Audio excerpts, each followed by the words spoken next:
प्रबलनाथ जाएंगे, वहाँ जाएंगे, आनंद करेंगे, शालिग्राम भगवान लेकर के आएंगे।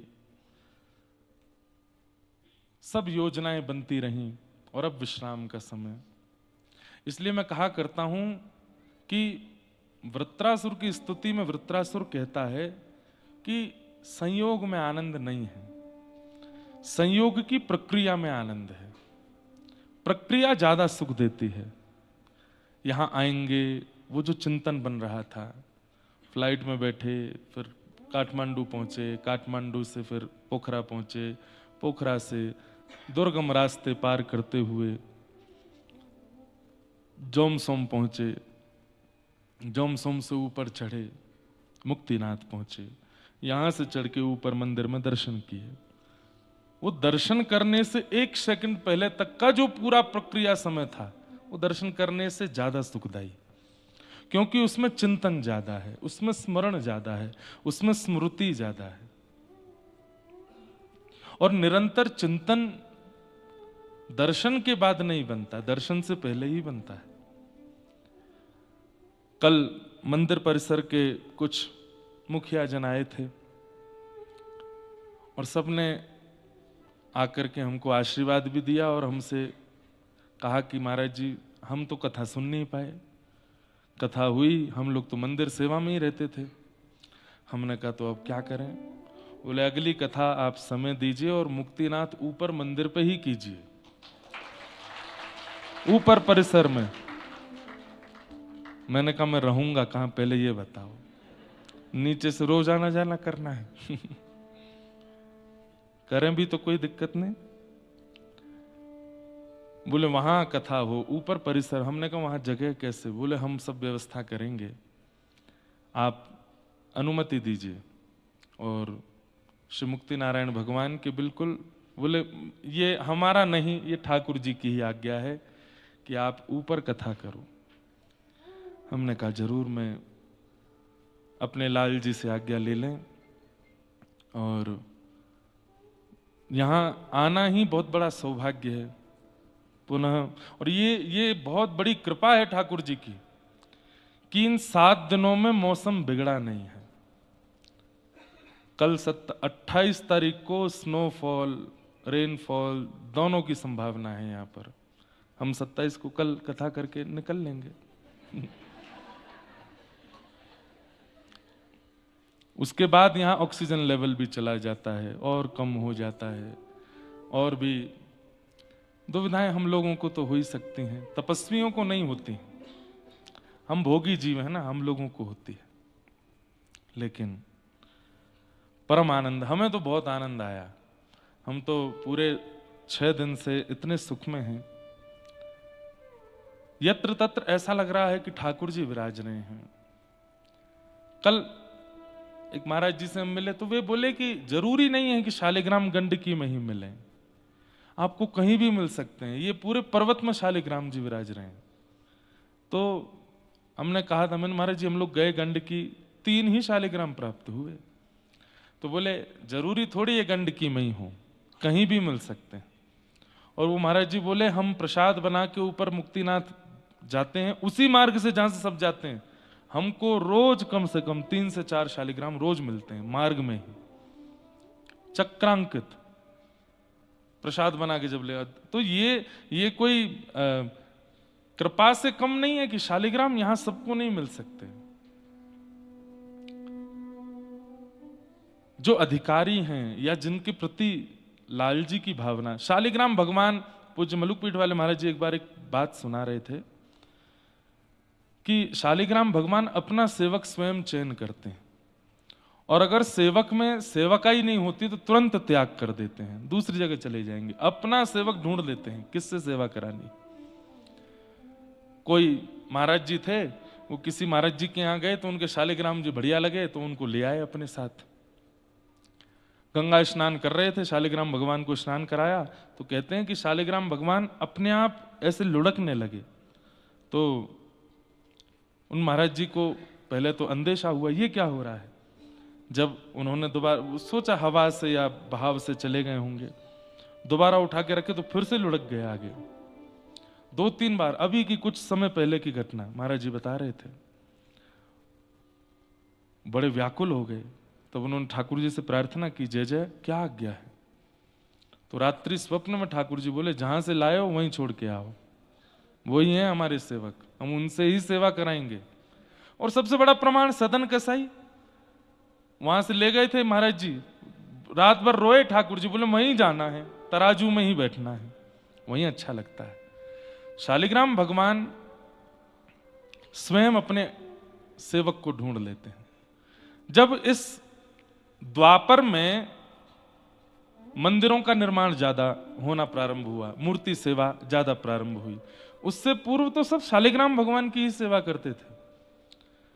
प्रभु श्री राम के यहां शालिग्राम भगवान की सेवा, भगवान ठाकुर जी के यहां शालिग्राम भगवान की सेवा। ठाकुर जी तो शालिग्राम जी को गुलाब जामुन समझ के खा जाते हैं। आज भी हमारे व्रजमंडल में एक शालिग्राम जी हैं, उन पर 2 दतुइयां छपी हुई हैं, ठाकुर जी काट गए उनको गुलाब जामुन समझ के। तो ऐसे शालिग्राम भगवान, देखा जाए तो विश्व भर में जितने भी मंदिर हैं सबका उद्गम स्थल मुक्तिनाथ है, सब यहीं से ही जा रहे हैं। ऐसे मुक्ति नारायण भगवान, हम लोग यहाँ 7 दिन विराजे, कल प्रस्थान करेंगे। हो ना हो 7 दिन हम शालिग्राम जी की ही गोद में रहे हैं। कल क्षमा प्रार्थना करके जाइएगा, हमसे कोई अपराध बना हो। इन 7 दिनों में मनसा वाचा कर्मणा किसी भी प्रकार की हमसे कोई ऐसी क्रिया बन गई हो जो एक अनुकूल व्यक्ति को नहीं करनी चाहिए, तो हे मुक्ति नारायण भगवान, आप हमारे दोषों की ही मुक्ति कर देना। ऐसी हमारी कल प्रार्थना कीजिएगा ठाकुर जी से। फिर कब आएंगे भगवान जाने, लेकिन ये कथा खूब आनंद से संपन्न हुई। बद्रीनाथ भगवान को बहुत बहुत धन्यवाद कहेंगे, उन्हीं ने ही ये संकल्प पूर्ण कराया। वहीं कथा चल रही थी मेरी, और तब हमारे यजमान परिवार, इनका भाव था कि बद्रीनाथ में कथा हो। मैंने कहा नहीं, मुक्तिनाथ में करेंगे। तो बद्रीनाथ में गंगा जी के तट पर किया गया संकल्प गंडकी नदी के तट पर मुक्तिनाथ में पूर्ण हुआ। अच्छा, संकल्प हुआ गंगा जी के तट पर, कथा हुई गंडकी के तट पर, और जो कथा की यजमान है उनका नाम क्या है? शिप्रा जी इनका नाम भी शिप्रा है और उनका नाम भी शिप्रा है हम तो, हमारी माता जी नर्मदा और गृहिणी शिप्रा, बीच में आ गए कौन? ओमकारेश्वर और महाकालेश्वर शिप्रा जी के तट पर महाकालेश्वर हैं, नर्मदा जी के तट पर ओमकारेश्वर है। दोनों नदियों के बीच में हम विराजने मैया और गृहिणी, नर्मदा और शिप्रा। तो आपका नाम भी शिप्रा है। तो ये सब योजनाएं बनी और यहाँ आने का अवसर मिला। हम तो यही सोच रहे हैं जाएं कैसे यहाँ से, लेकिन हम जा भी कहाँ रहे हैं पता है? बद्रीनाथ। यहाँ से सीधे बद्रीनाथ जा रहे हैं। बद्री विशाल भगवान को प्रणाम करेंगे और फिर 31 से है कि 1 से? 31 मई से व्रजमंडल की सीमा पर विराजमान पहली बार हम कथा करने जा रहे हैं आगरा में। आगरा में कथा होगी और वहाँ के सब भक्तजन, वैष्णवजन खूब आनंद से कथा श्रवण करेंगे।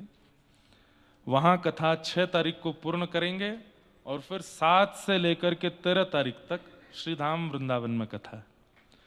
सुबह के सत्र में कथा है 10 बजे से लेकर के 1 बजे तक कथा का सत्र वृंदावन में, और संध्या के सत्र में प्यारे गिरधर लाल जी के अधिक मास के मनोरथ हैं, जिसमें एक दिन ठाकुर जी का जल विहार है, एक दिन ठाकुर जी का नौका विहार है, एक दिन ठाकुर जी का पुष्प विहार है, एक दिन ठाकुर जी की चंदन यात्रा है, एक दिन ठाकुर जी का होली महोत्सव है। सब अधिक मास में सारे उत्सव होते हैं ना ठाकुर जी के। एक दिन ठाकुर जी का हिंडोला है। इस प्रकार 7 दिन के 7 उत्सव वृंदावन में निश्चित हैं। तो जो भी वैष्णव आना चाहें जरूर वृंदावन पहुंचिए। सुबह कथा सुनिएगा और शाम को लाल जी के दिव्य मनोरथ वहां होंगे। आज कुछ प्रश्न आए हैं, प्रश्न रोज ही आ रहे हैं लेकिन हम भूल जाते हैं उत्तर देना। तो आज कुछ प्रश्नों के उत्तर हम दे देते हैं।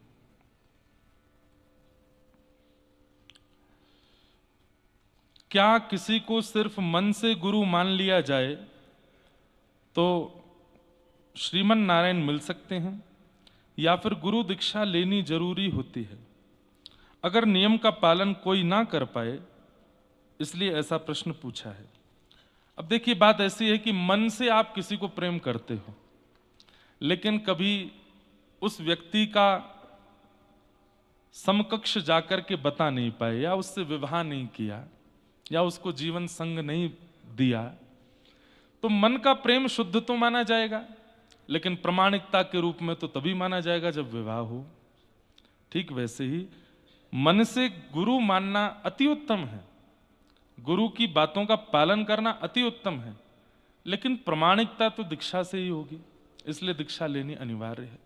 इसलिए जितने भी हमारे रसिक जन हुए, सबने दीक्षा ली है, चाहे जिस परंपरा में ली हो।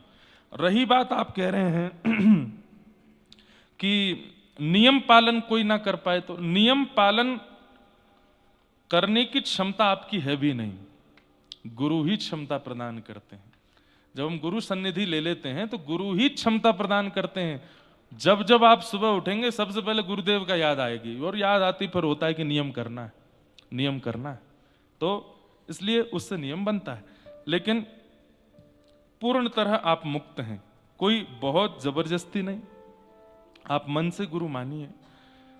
लेकिन वही बात है, प्रामाणिकता तो दीक्षा लेने से ही आएगी। कैसे बताओगे यमदूतों को, विष्णु दूतों को, या किसी को भी कि आप शंख चक्र अंकित हैं, या आप तुलसी कंठी धारण कर चुके हैं, या तिलक धारण करने की आज्ञा है? अब बात ऐसी है, विवाह से पूर्व कोई सिंदूर लगाए घूमे, कौन कहलाएगा? पागल। ब्याह हुआ नहीं, सिंदूर लगाए घूम रहे। ब्याह से पहले कोई मंगलसूत्र पहने घूमे तो उसके प्रति यही आएगा ना, थोड़ा डॉक्टर को इलाज करवाओ। ऐसे ही ब्याह से पहले कोई तिलक लगाए घूमे, मतलब दीक्षा से पहले, तो ठीक है, सब कहेंगे मन चला है, कोई प्रामाणिकता नहीं है। प्रमाण तो गुरु देते हैं, वो अपने हाथ से प्रथम तिलक करते हैं, उसके बाद ही अधिकार मिलता है तिलक लगाने का, इसलिए दीक्षा आवश्यक है। हम संत सेवा करना चाहते हैं, कैसे करें? आज से ही कर दो।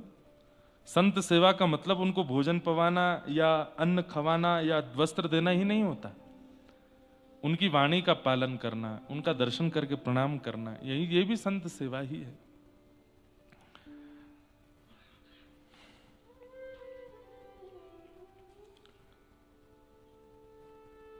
गुरु सानिध्य कैसे प्राप्त हो? गुरु का वात्सल्य, प्रेम, करुणा, कृपा कैसे प्राप्त हो? ये दास बरसाने वाले बाबा प्यारी के शरणागत हैं, बाबा श्री जी का वात्सल्य प्रेम कैसे मिलेगा? गुरु के वचन अटल कर मानो, गुरु की वाणी को बस मान लीजिए और उस पर लग जाइए, उनके अनुकूल व्यवहार करने लगो। बाबा महाराज को नाम प्रिय है, बाबा महाराज को धाम प्रिय है, बाबा महाराज को लीला प्रिय है, तो उन लीला धाम नाम में इतने निपुण हो जाओ कि जब बाबा महाराज के सामने जाओ प्रसन्न हो जाए, देख के आनंदित हो जाए। तो गुरु के अनुकूल व्यवहार को जीवन में लाना प्रारंभ कर दो, गुरु प्रसन्न हो जाएंगे।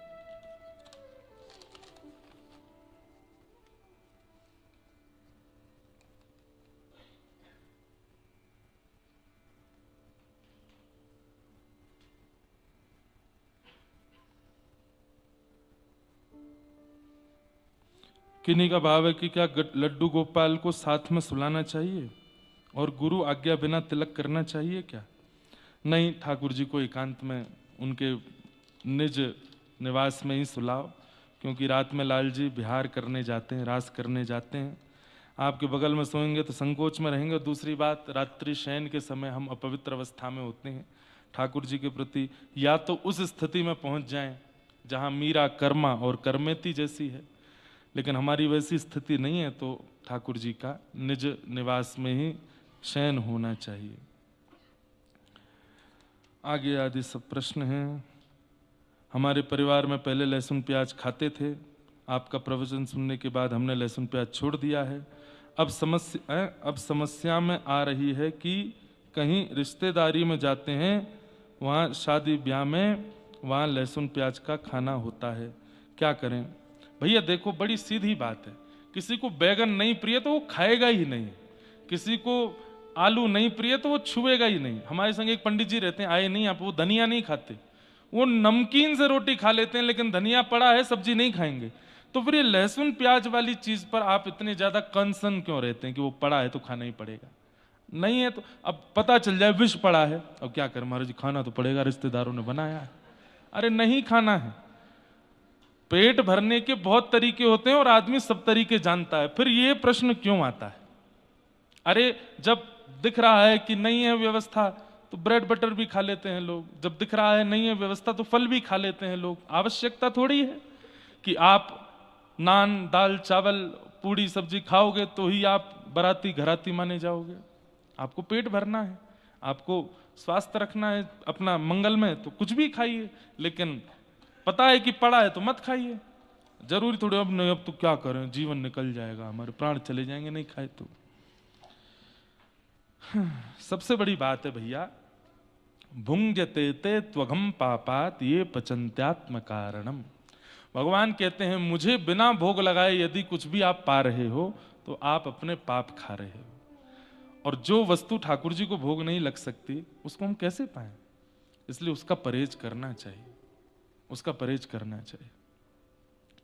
आज षष्ठम दिवस की कथा है। सुबह से मैं बहुत कुछ चिंतन करने का प्रयास कर रहा था, पर रास के अलावा कुछ भी चित्त में आ ही नहीं रहा था।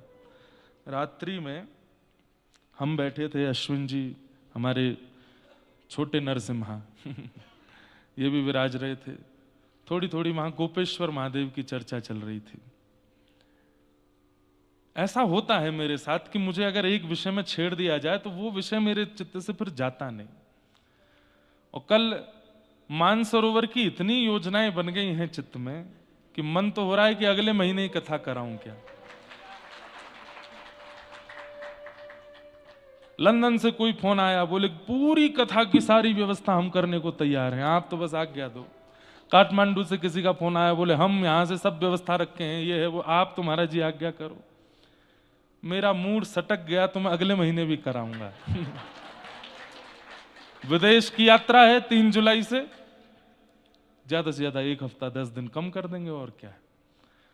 हम अपने भाव में स्वतंत्र हैं। लेकिन कल आप पूछ रहे थे गोपेश्वर महादेव की इतनी बातें, तो रात भर वही दिखते रहे, रात भर वही गोपी भाव में श्री महादेव का दर्शन होते रहा।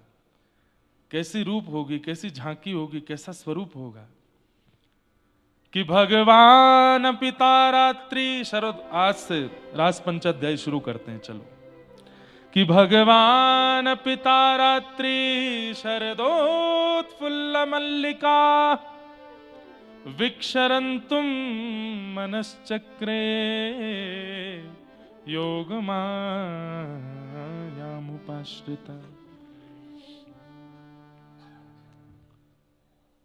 योग मायाम उपाश्रिता। रास की कथा प्रारंभ करने से पूर्व श्री शुकाचार्य जी कहते हैं भगवान। किसी भी लीला में भगवान शब्द का प्रयोग नहीं है, रास में भगवान शब्द का प्रयोग है। क्यों?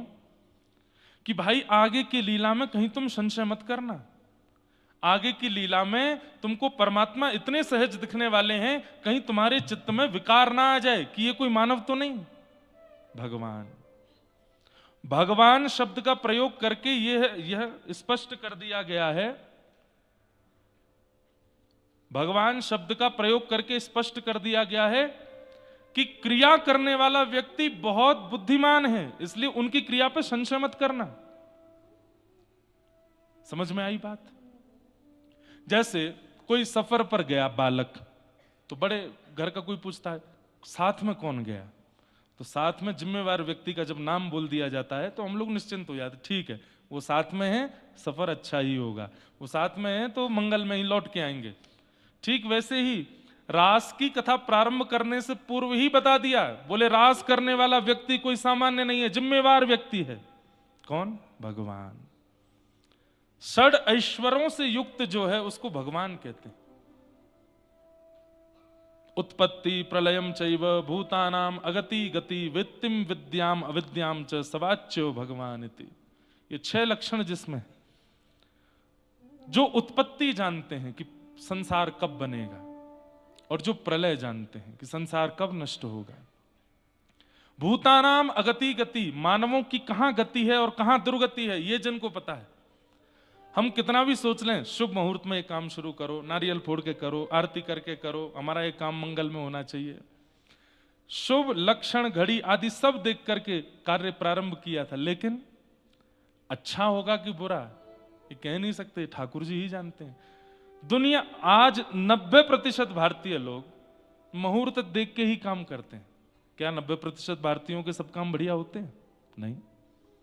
ठाकुर जी जानते हैं कहां गति है, कहां गति है। गोस्वामी तुलसीदास जी ने संकल्प लिया था कि मैं विवाह नहीं करूंगा। एक ब्राह्मण देवता उनकी कथा में आते थे और रोज कहते थे मेरी पुत्री बड़ी अनुकूल है, आप विवाह कर लो। गोस्वामी जी बोले मैं विवाह नहीं करूंगा, मैं बस ये यश गान और यश लेखन में ही मेरा जीवन निकलने वाला है। वो ब्राह्मण इतने पीछे पड़ गए कि एक दिन गोस्वामी जी बोल पड़े, महादेव प्रकट होकर के अगर कहेंगे तो करूंगा ब्याह। ब्राह्मण देवता गए, अब महादेव के मंदिरों में जाके जल चढ़ा में दूध चढ़ा में आप ही कहो गोस्वामी जी से। तो महादेव प्रकट हो गए और प्रकट होकर के गोस्वामी जी वो आज्ञा की जो ब्राह्मण आते हैं उनकी पुत्री से विवाह करो, तुम्हारा मंगल होगा। अब हम इसको क्या समझेंगे कि भाई अनुकूल पत्नी आएगी, समय पर ध्यान रखेगी, हमारी भक्ति में विघ्न नहीं डालेगी, हमारे साथ भजन किया करेगी, अनुकूल रहेगी। लेकिन आई तो अनुकूल ही, लेकिन गोस्वामी जी ये सुनकर के कि महादेव ने प्रकट होकर के कहा है कि इस कन्या से ब्याह करो, तो भाई ये तो सर्वोपरि है। अब तो गोस्वामी जी इतने न्यौछावर हो गए, विवाह के बाद उसी के संग रहते हैं, उसी के संग खाते हैं, उसको देखे बिना रहते नहीं।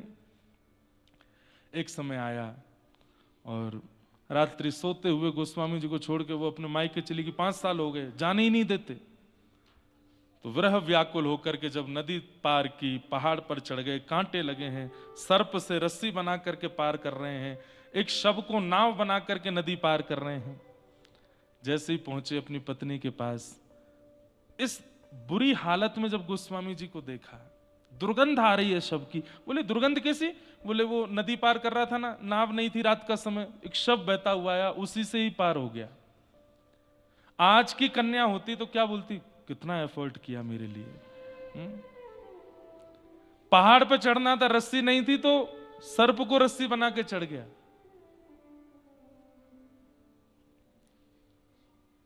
लेकिन क्या कहती हैं गोस्वामी जी की पत्नी, इतना परिश्रम, इतनी व्याकुलता, इतनी तत्परता, इतनी बेचैनी अगर राघव जी से मिलने की होती तो आज राम जी मिल जाते आपको। इस हाड़ मांस के पुतले के लिए इतने व्याकुल हुए आप।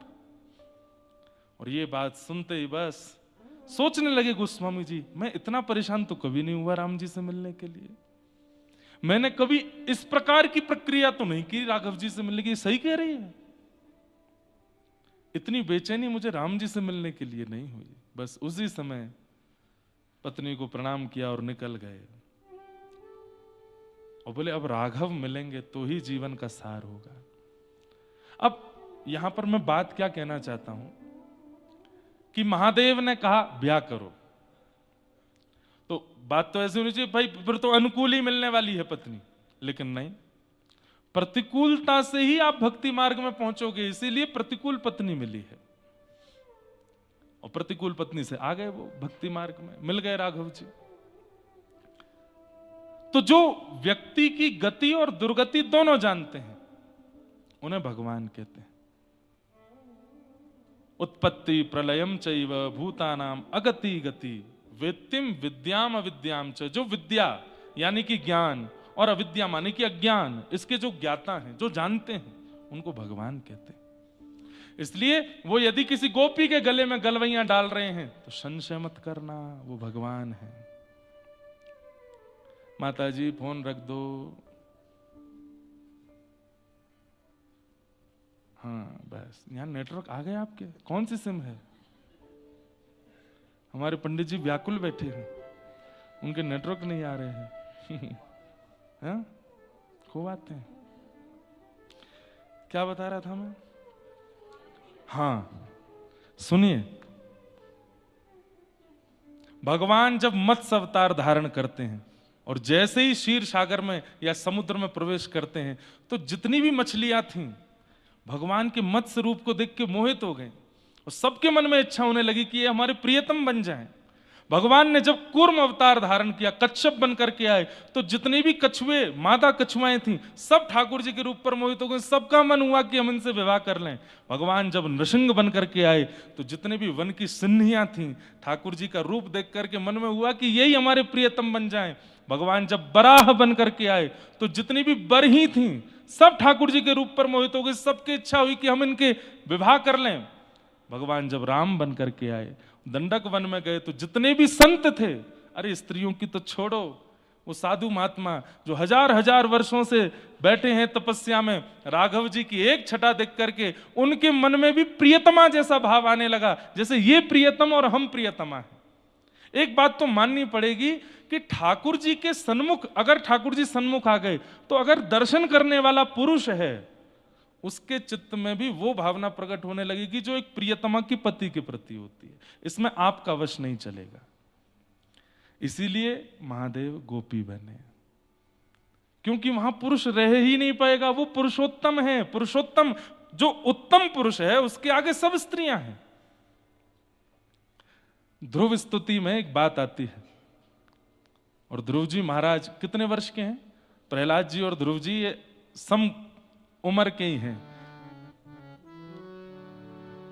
ध्रुव जी महाराज भगवान का प्रथम दर्शन करते हैं। 4 वर्ष के हैं ध्रुव जी, और पहली बार श्री हरि को सन्मुख देख करके क्या कह रहे हैं वो सुनने लायक बात है। मुझे इतनी प्रिय लगती है ये बात। आहा,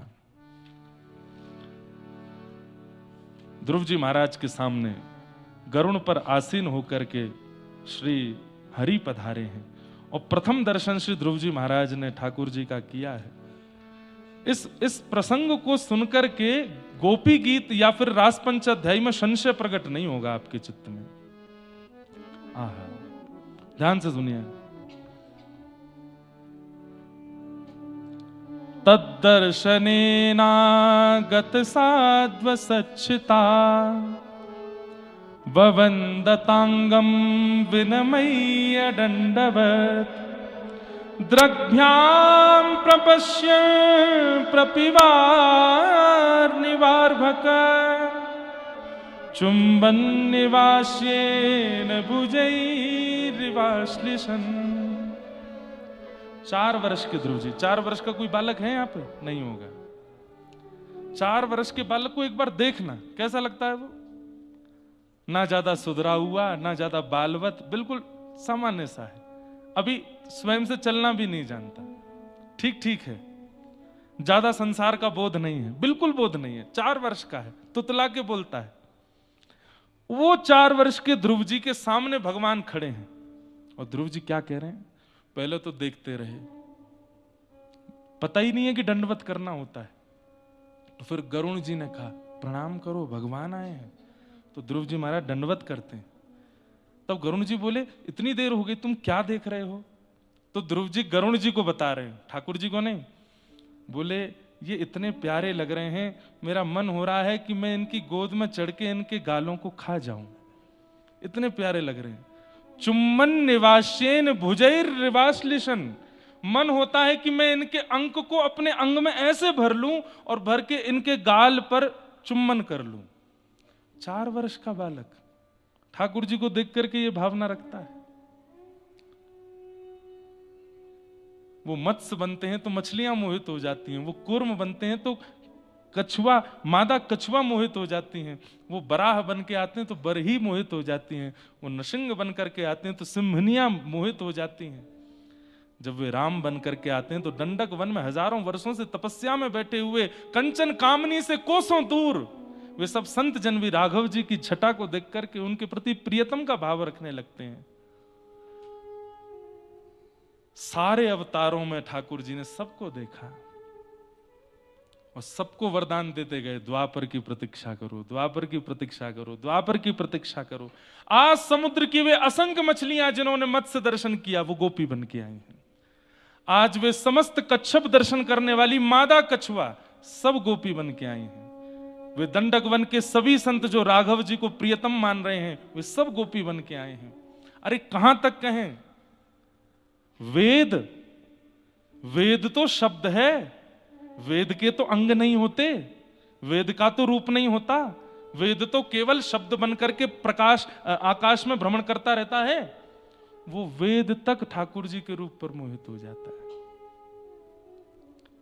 आज वो वेद की ऋचाएं भी गोपी बन करके आई हैं। तो श्रुति रूपा, स्मृति रूपा, भगवत रूपा, साधन सिद्धा, सब गोपियां हैं व्रज की। आप उन पर संशय नहीं कर सकते।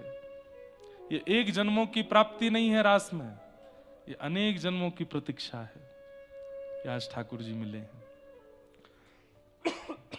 भगवत दर्शन का फल क्या है? मुक्ति। वो सारी मछलियां मुक्त होकर गोपी बन के आई हैं, सारी कच्छपियां मुक्त होकर के गोपी बन के आई हैं, नृसिंह दर्शन करके सिंहनियां आज गोपी बन के आई हैं।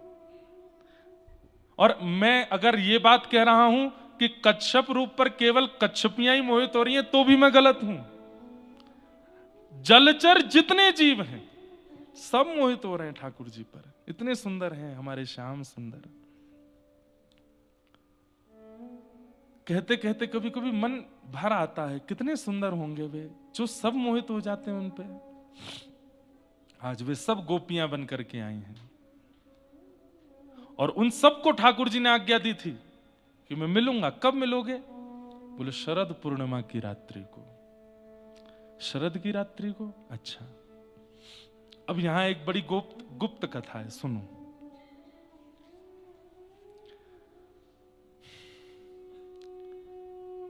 जब से श्याम सुंदर ने श्री प्रिया जी का दर्शन किया, बहुत ध्यान से बैठिएगा और सावधानी से सुनिएगा।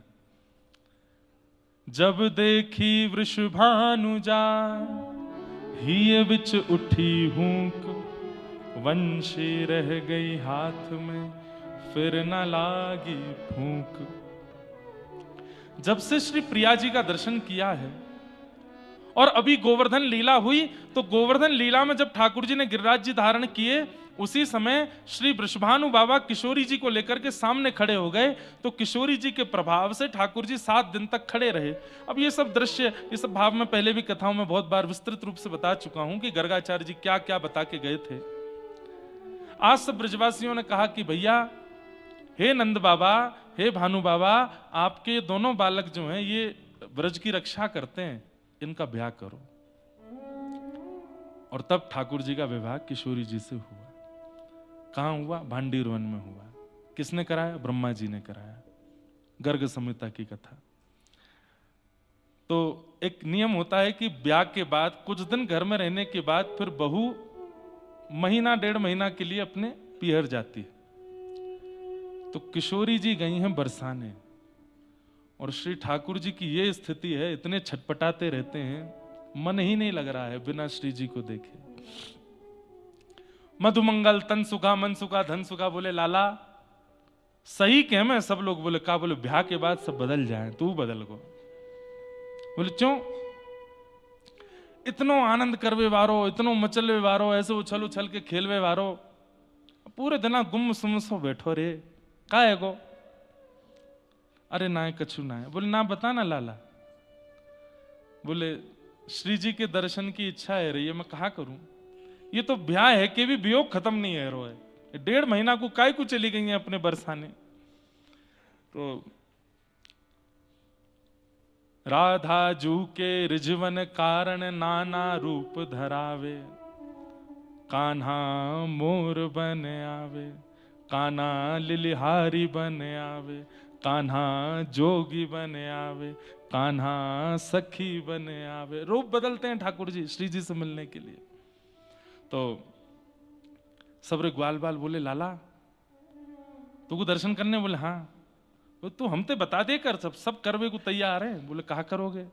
बोले तो को सखी रूप बना के ले चलें बरसाने, तेरो ऐसा श्रृंगार करेंगे कोई नहीं पहचाने को।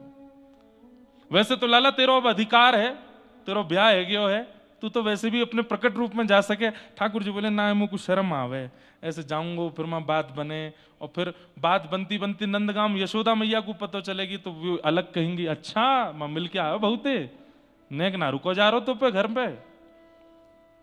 तो ठाकुर जी ग्वाल वालों से बोले कछु करो। बोले लाला तो कुछ सखी बना दे। नेक देर लगे, ठाकुर जी के केश खोल दिए। बंधुओं इतने लंबे केश हैं भगवान के, क्योंकि मुंडन नहीं हुआ जन्म के बाद, मुंडन नहीं हुआ ठाकुर जी का। तो नाथद्वारा में आज भी नियम है कि दान लीला के जब दर्शन होते हैं तो ठाकुर जी की बेणी नहीं आती। नहीं तो अब यहां तो नहीं दिखेंगे, हमारे लाल जी ऐसे बेणी धारण करते हैं,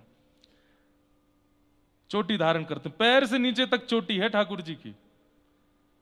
दान लीला का जब दर्शन होता है नाथ द्वार में तो ठाकुर जी की चोटी कमर से बांध दी जाती है। क्यों? क्योंकि मक्खन चुरा के भागेंगे, तो भागते हैं वाके 10 सेकंड बाद चोटी उठती है ठाकुर जी की, इतनी लंबी है। तो उसको ठाकुर जी कमर पर बांध के चलते, कहीं गोपी पकड़ नहीं ले, पीछे से चोटी पकड़ ले, भाग कहां भागे वो।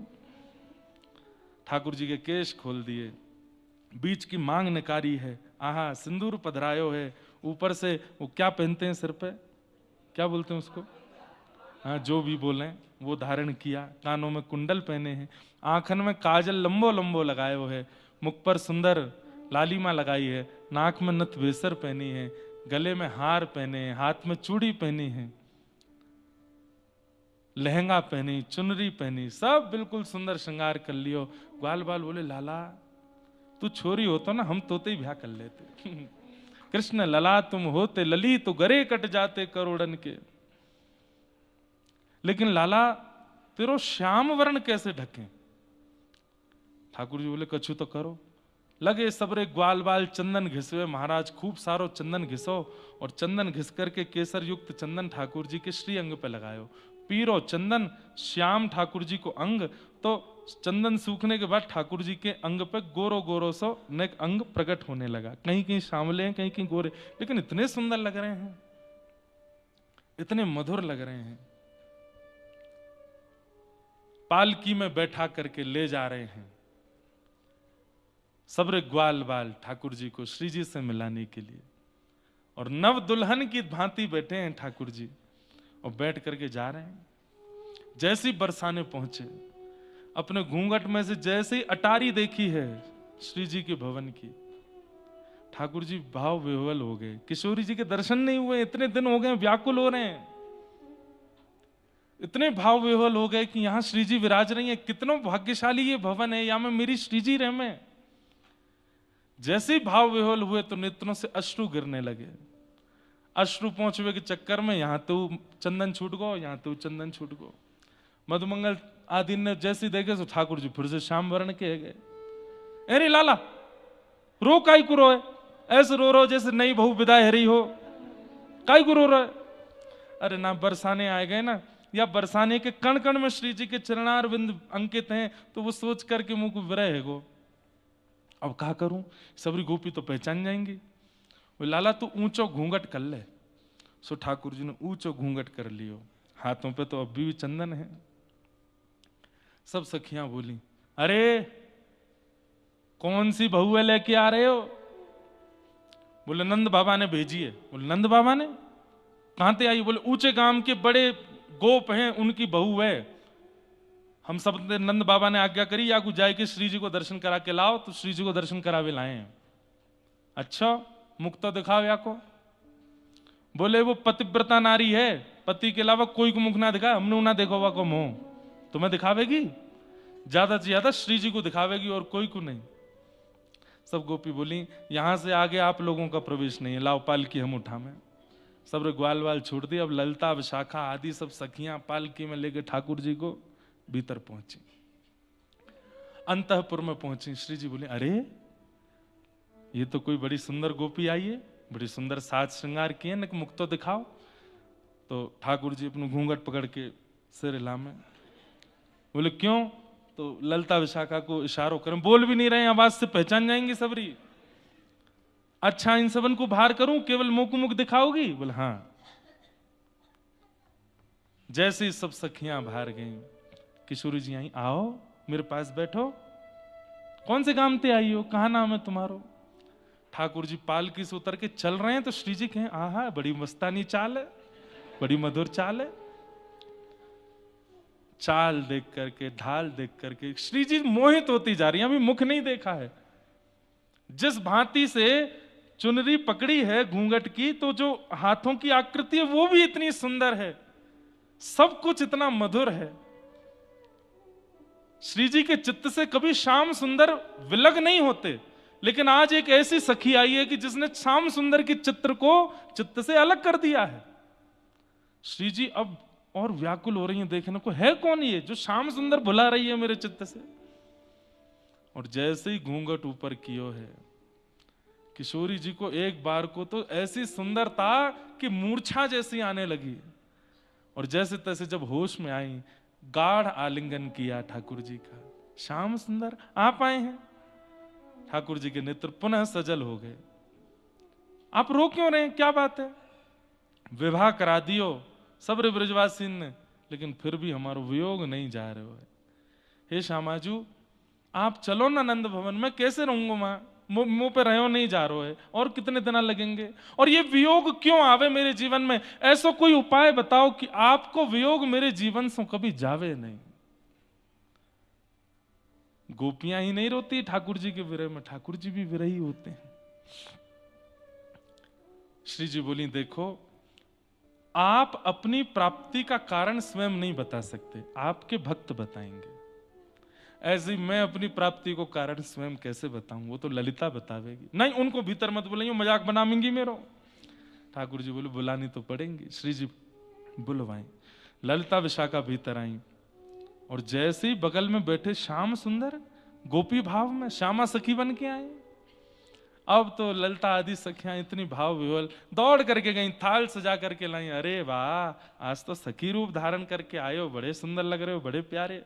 आरती करी। श्री जी ने कही, शंका को समाधान करो। बोले क्या? ठाकुर जी चाहे कि मेरो वियोग इनको कभी नहीं हो, उसके लिए इनको क्या करना पड़ेगा वो बताओ। ललिता विशाखा बोली, अच्छा ठाकुर जी पहले पांव पड़ो ललिता के, पहले हमारे पांव पड़ो, चरण में प्रणाम करो। ललिता जी को प्रणाम कियो, विशाखा को प्रणाम कियो, अष्ट सखीन को प्रणाम कियो। बोले ऐसा कोई अचूक उपाय बताओ कि श्री जी को विरह मुकु को भी हो ही नहीं। तब ललिता जी बोली, प्रेम की स्वामिनी है, महादेव को भी प्रेम वही सिखाती है। ललिता जी बोली, आपको एक अनुष्ठान करना पड़ेगा। बोले कौन सा अनुष्ठान? बोले वंशी देवी की आराधना करनी पड़ेगी। बोले कैसी आराधना? बोले नित्य अपने अधर पर धारण करो, अपनी कोमल उंगलियों से उनके छिद्रों को आच्छादित करो, अपनी नाक के मोती से उनके ऊपर छत्र चवर करो, और केवल किशोरी जी को स्मरण करके वंशी बजाओ। महीना डेढ़ महीना तक आपको यही उपासना करनी पड़ेगी, यही आराधना करनी पड़ेगी। इसी आराधना के फल में आपको फिर वंशी देवी की कृपा से श्री जी को आह्लादनी स्वरूप प्रकट होकर के आशीष देगो, तब आपकी आराधना सफल होगी। तब ठाकुर जी ने वंशी देवी के अनुष्ठान किए हैं। एकांत में बैठ करके केवल और केवल वंशी पर राधा नाम ही गाते हैं ठाकुर जी, दिन रात केवल राधा राधा राधा राधा, और उसी भाव से वंशी बजाते हैं। ना गैयाओं के लिए आज वंशी बजी है, ना गोपियों के लिए, ना ग्वाल बालों के लिए, ना यशोदा मैया नंद, आप किसी के लिए वंशी नहीं बजाते हैं। वंशी केवल किशोरी जी, अनुष्ठान चल रहा है ठाकुर जी का। मास पर्यंत ठाकुर जी ने अनुष्ठान किया। राधा नाम में वंशी की ध्वनि जब की है, तब मास पूर्ण होने के बाद किशोरी जी प्रकट हुई, और किशोरी जी ने कहा, श्याम सुंदर आगे की लीला में आपको व्रज से भी जाना पड़ेगा, फिर मेरा वियोग कैसे सहोगे? तब ठाकुर जी भाव विह्वल होकर के चरणों में गिर गए। हे श्यामाजू, आप मेरी आह्लादनी शक्ति हैं, आप चाहें तो मेरे जैसे अनेक निर्माण करके आगे की लीला में भेज सकती हैं। ऐसा कुछ कीजिए ना कि आगे की लीला कोई और करे और मैं सदा आपके पास ही रहूं। किशोरी जी बोली वो तो संभव होगा, आपका प्रभाव स्वरूप और स्वभाव स्वरूप दो प्रकट होंगे। स्वभाव रूप से आप सदा यही निवास करोगे, प्रभाव रूप से मथुरा द्वारिका की लीला करोगे, लेकिन वह प्रभाव स्वरूप भी मेरे विरह में बहुत व्याकुल हो जाएगा। तब क्या करेंगे? तो बोले एक ऐसी स्मृति हम प्रकट कर देते हैं जो स्मृति आपके चित्त का कभी त्याग नहीं करेगी, और उस स्मृति से मेरा वियोग सदा आपको आनंदित करता रहेगा। और वो स्मृति क्या होगी? बोले महारास। हम आपके साथ महारास करेंगे, और महारास के भाव से आपके चित्त में एक ऐसी स्मृति प्रगाढ़ हो जाएगी, जब जब नेत्र बंद करेंगे तब तब वह महारास की झांकी दिखा करेगी। तो व्रज से आगे की लीला में भी जब आप जाएंगे वो महारास आपके चित्त में रहेगा, और आप आगे की लीला भी कर पाएंगे, और मेरे स्मरण में वियोग में जब जब याद आएगी तो उस महारास का चिंतन करके शांत भी हो जाएंगे। कब करेंगे ये रास? बोले शरद पूर्णिमा पर। तब किशोरी जी ने ठाकुर जी को वरदान दिया है कि हम आपके संग महारास करेंगे। तब ठाकुर जी को किशोरी जी ने आज्ञा की, जैसे मेरा विरह आपको होता है, आपका विरह भी अनेकों को है, आप भी उन सबको आमंत्रित करो, और महारास में जो भी आपके विरही हैं सबको बुला करके सबके चित्त में ये महारास की स्मृति स्थापित करो।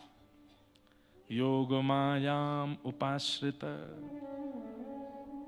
इस प्रकार महारास की योजना बनी। ये महारास, ठाकुर जी महारास के तुरंत बाद कंसवध के लिए निकल जाते हैं मथुरा। क्यों? क्योंकि बिना महारास की उसकी स्मृतियों को चित्त में लिए द्वारिका नहीं पहुंच पाएंगे। वो कंसवध नहीं कर पाएंगे, महाभारत का युद्ध नहीं करा पाएंगे। एकांत में बैठे बैठे वो स्मरण करते रहते हैं, राधे राधे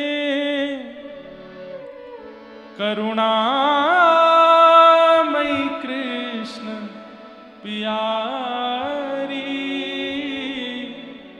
राधे राधे करुणामयी कृष्ण प्यारी, मेरी सुध लीजो श्री वृषभानु दुलारी, मेरी सुध लीजो श्री वृषभानु। सब लोग गाओ। बंधुओं, मथुरा में बैठे कृष्ण, द्वारिका में बैठे कृष्ण यही गाते रहते हैं। याद आती है जब किशोरी जी की बहुत, नहीं सह पाते उस वेदना को, लेकिन प्रकट नहीं कर सकते किसी के आगे।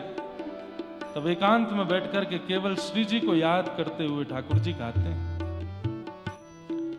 राधे राधे करुणामयी कृष्ण प्यारी, राधे राधे करुणामयी कृष्ण प्यारी, मेरी सुध लीजो श्री वृषभानु दुलारी,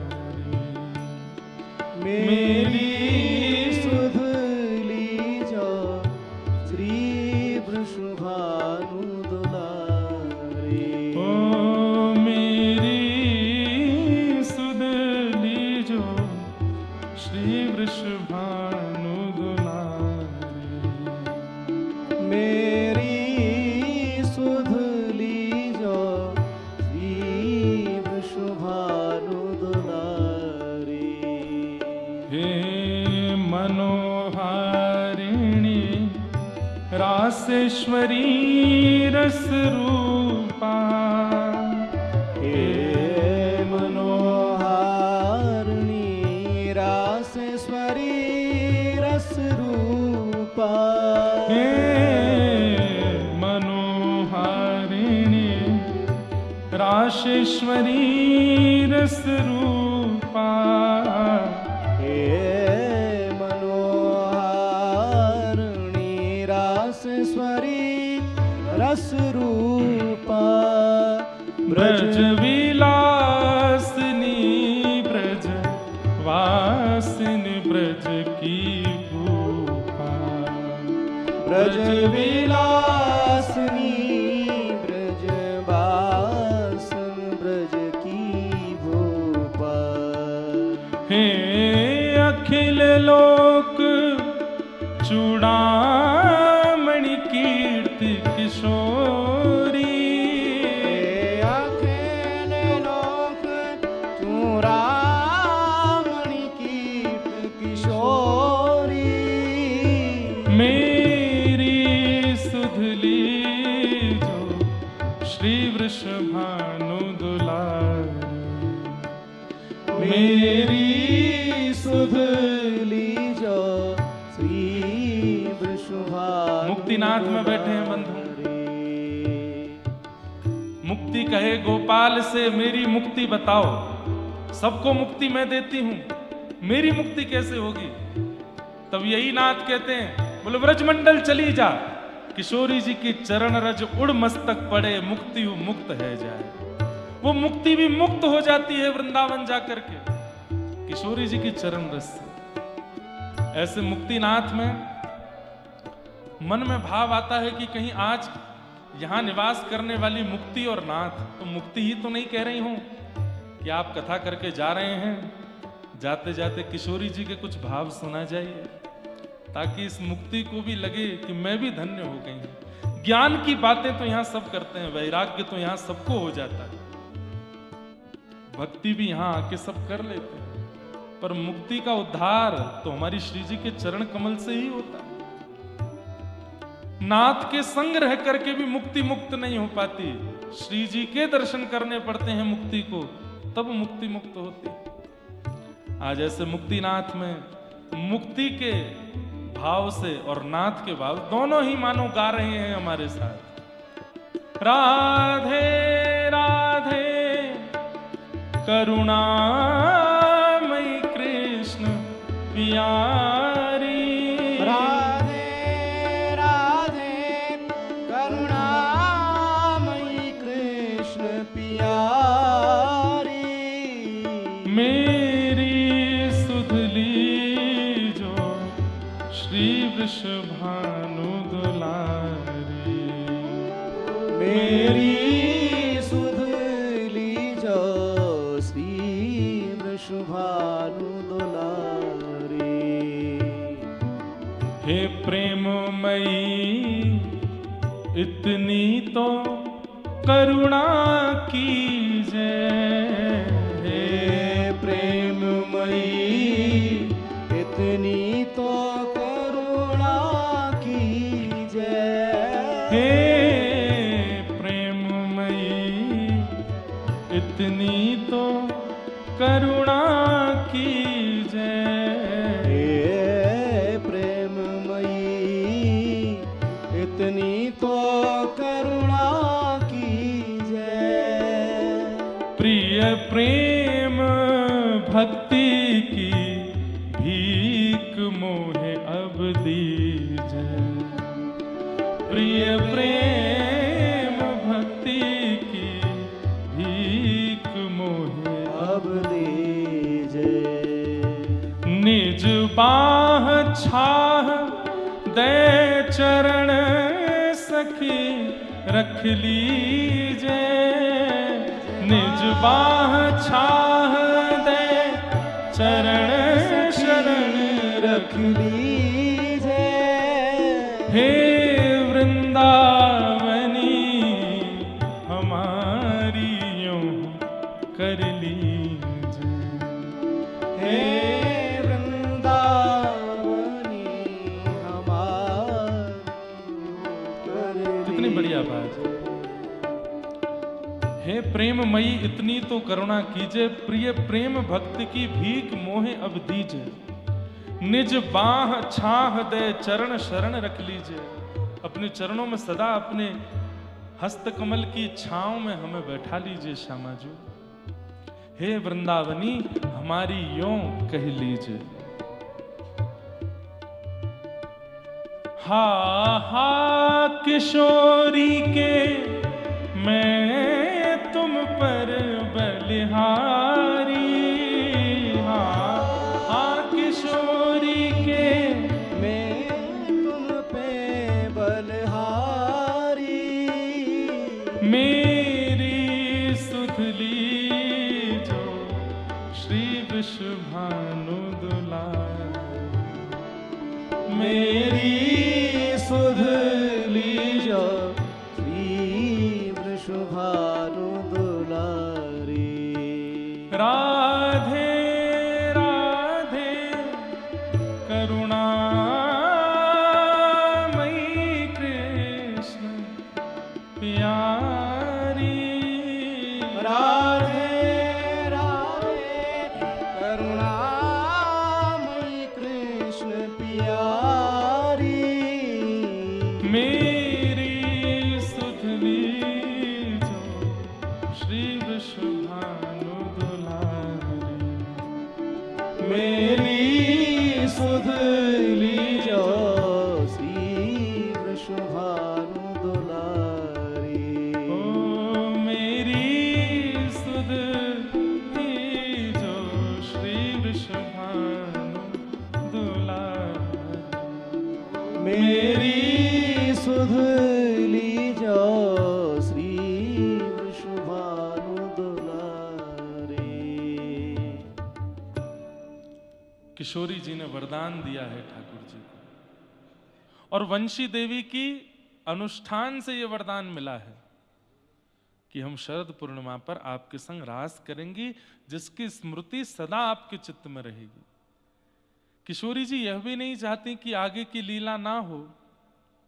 विश्व कल्याण के लिए कृष्ण अवतरण हुआ है, तो आगे की लीला में भी तो आपको जाना है। स्वभाव रूप से तो आप सदा हमारे संग ही रहोगे, लेकिन आप जब आगे जाओगे और जब व्रज वृंदावन और मेरी याद आएगी तो कैसे रहोगे?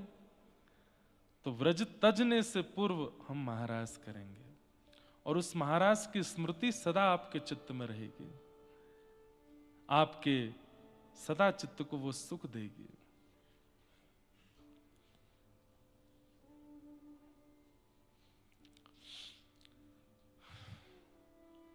इसलिए महाराज हुआ। ठाकुर जी ने भी विचार किया कि जब मेरी स्थिति किशोरी जी के बगैर ऐसी हो जाएगी, तो मेरे बगैर गोपियों की, ब्रजवासियों की स्थिति कैसी होगी। इसलिए कृष्ण प्रेम में जिनके प्राण बसे हैं, उन सब गोपियों का चीरहरण किया ठाकुर जी ने। बंधुओं, भागवत को समझने के लिए बहुत समय देना पड़ेगा। कृष्ण लीला को समझने के लिए एक आध साल, 2 साल, 10 साल का क्रम नहीं है। रसिक जनों के संतों में बैठ बैठ करके घिसना पड़ेगा स्वयं को। रसिक जनों की झूठन खा खा करके, उनके प्रवचनामृत को सुन सुन करके, व्रज की बीथी गलियों में घूम घूम करके, तब जाकर के कृष्ण लीला थोड़ी समझ में आनी प्रारंभ होगी। सब गोपियां जाती हैं, कात्यायनी पूजन करती हैं और श्री ठाकुर जी को पति रूप में मांगती हैं। एक दिन ठाकुर जी ने गए और सब गोपियों का चीरहरण किया। चीर लेकर के चढ़ गए वृक्ष के ऊपर। सब गोपियां बोली, श्याम सुंदर ये क्या कर रहे हो आप? ठाकुर जी बोले, मैंने मना किया था ना कि जलाशय में नग्न स्नान नहीं करते। कोई मन चला व्यक्ति वस्त्र लेके चला गया तो तुम लोग मेरी बात नहीं मानती हो, इसलिए करके दिखाया। मेरी जगह कोई और ले जाएगा, क्या करोगे फिर? गोपियां बोली, आज के बाद नहीं करेंगे, हमारे वस्त्र दे दो ना। और ठाकुर जी ने वस्त्र दिए, गोपियां लेकर के चली गई। लेकिन इस पूरे प्रसंग को लोग समझ नहीं पाए। संशय हो गया ठाकुर जी की कृति पर, ये कैसे कर दिया ठाकुर जी ने। बंधुओं, जीवात्मा और परमात्मा, उनके बीच में कोई पर्दा होता नहीं है, और होता है तो ठाकुर जी उसको हटा देते हैं।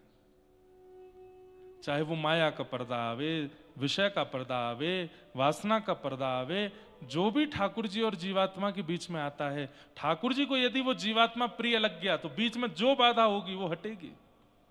मूल कारण ये है, ठाकुर जी से कोई छुपा है? सब कुछ ठाकुर जी। और कहीं आप कृष्ण को यदि एक बालक मानते हो, मानव मानते हो, तो जब ठाकुर जी ने चीरहरण किया 6 वर्ष के थे। 6 वर्ष के बालक को स्त्री पुरुष का भेद नहीं पता होता। वो अपनी मां के आगे भी निर्वस्त्र घूम लेता है। संशय करने पर 4 प्रकार के स्वभाव होते हैं। आपका कौन सा है ढूंढ लेना एक बार। मानवों में 4 प्रकार के स्वभाव होते हैं। पहला स्वभाव विरोधी स्वभाव। कौन सा स्वभाव? चाहे जो हो जाए हमको क्या करना है? विरोध। ऐसे लोग, पता नहीं आप लोग ऐसे लोगों के चक्कर में पड़ते हो कि नहीं, हमारे तो पाले पड़ते हैं ऐसों के। कुछ भी कर लो, क्या है? विरोध। कथा सबने सुनी होगी, महादेव जा रहे थे पार्वती जी के साथ, दोनों बैठे थे नंदी पर। लोग बाग क्या बोलने लगे? शर्म नहीं आती है, एक बेचारे जीव पर 2 भार चढ़ गए। महादेव बोले पार्वती जी लोग बाग बात बना रहे हैं, उतर जाओ। दोनों उतर के चलने लगे। लोग बाग बोले कैसे पागल लोग हैं, बैल बगल में हैं फिर भी पैदल चल रहे हैं, बैठ जाएं इस पे। पार्वती जी बोली लोग तो अब भी बात बना रहे हैं, एक काम करो मैं बैठ जाता हूं, तुम पैदल चलो। महादेव बैठ गए, पार्वती जी पैदल चल रही हैं। 2 से भले 1 चढ़ जाए। लोग बाग बोले देखो देखो क्या जमाना आया, पत्नी को तो बेचारी को ऐसे ही किया जाता है भारत राष्ट्र में। पति बैठ गया है, पत्नी पैदल चल रही है। पार्वती जी बोली लोग बाग बात बना रहे हैं, मैं उतर जाता हूं, तुम बैठ जाओ। पार्वती जी बैठ गई। लोग बाग बोले जोरू के गुलाम, खुद नीचे चल रहे हैं पत्नी को ऊपर। महादेव बोले नीचे उतरो जरा। पार्वती जी उतरी तो नंदी को उठा के सिर पर धर लिया है, चलने लगे। लोग बाग बोले राम राम राम। बताओ, सवारी पे बैठ के चलना चाहिए, सवारी को सिर पे लेके चल रहे। महादेव बोले कहां जाएं, मर जाएं। तो मानव का पहला स्वभाव विरोधी। ये स्वभाव जिसके अंदर आ जाता है वो चाहे जो हो जाए वो विरोध ही करता है। कितना भी अच्छा करने का प्रयास कर लो आप, वो विरोध किए बिना मानेगा नहीं। इसलिए ये स्वभाव भगवत कृपा मानिएगा कि आवे ना, विरोधी स्वभाव। कई लोगों में ये आ जाता है। नाम जापक ठाकुर जी से प्रार्थना करें कि हम में कभी विरोधी स्वभाव ना आवे। हर बात का विरोध, अच्छा तो विरोध, बुरा तो विरोध, दिन तो विरोध, रात तो विरोध, सब में विरोध। और इन लोगों का व्यसन बन जाता है विरोध करना। ये स्वभाव व्यसन में आ जाता है विरोध करने वाले का। उसको चाहे मारपीट हो जाए उसके साथ तो भी विरोध नहीं छोड़ता, वो विरोध ही करता है। दूसरा स्वभाव होता है बोधि स्वभाव। बोधि स्वभाव व्यक्ति कैसा होता है? वो हर परिस्थिति से सीखता है, चाहे जो हो जाए। मुक्तिनाथ आए तो सीख करके आए।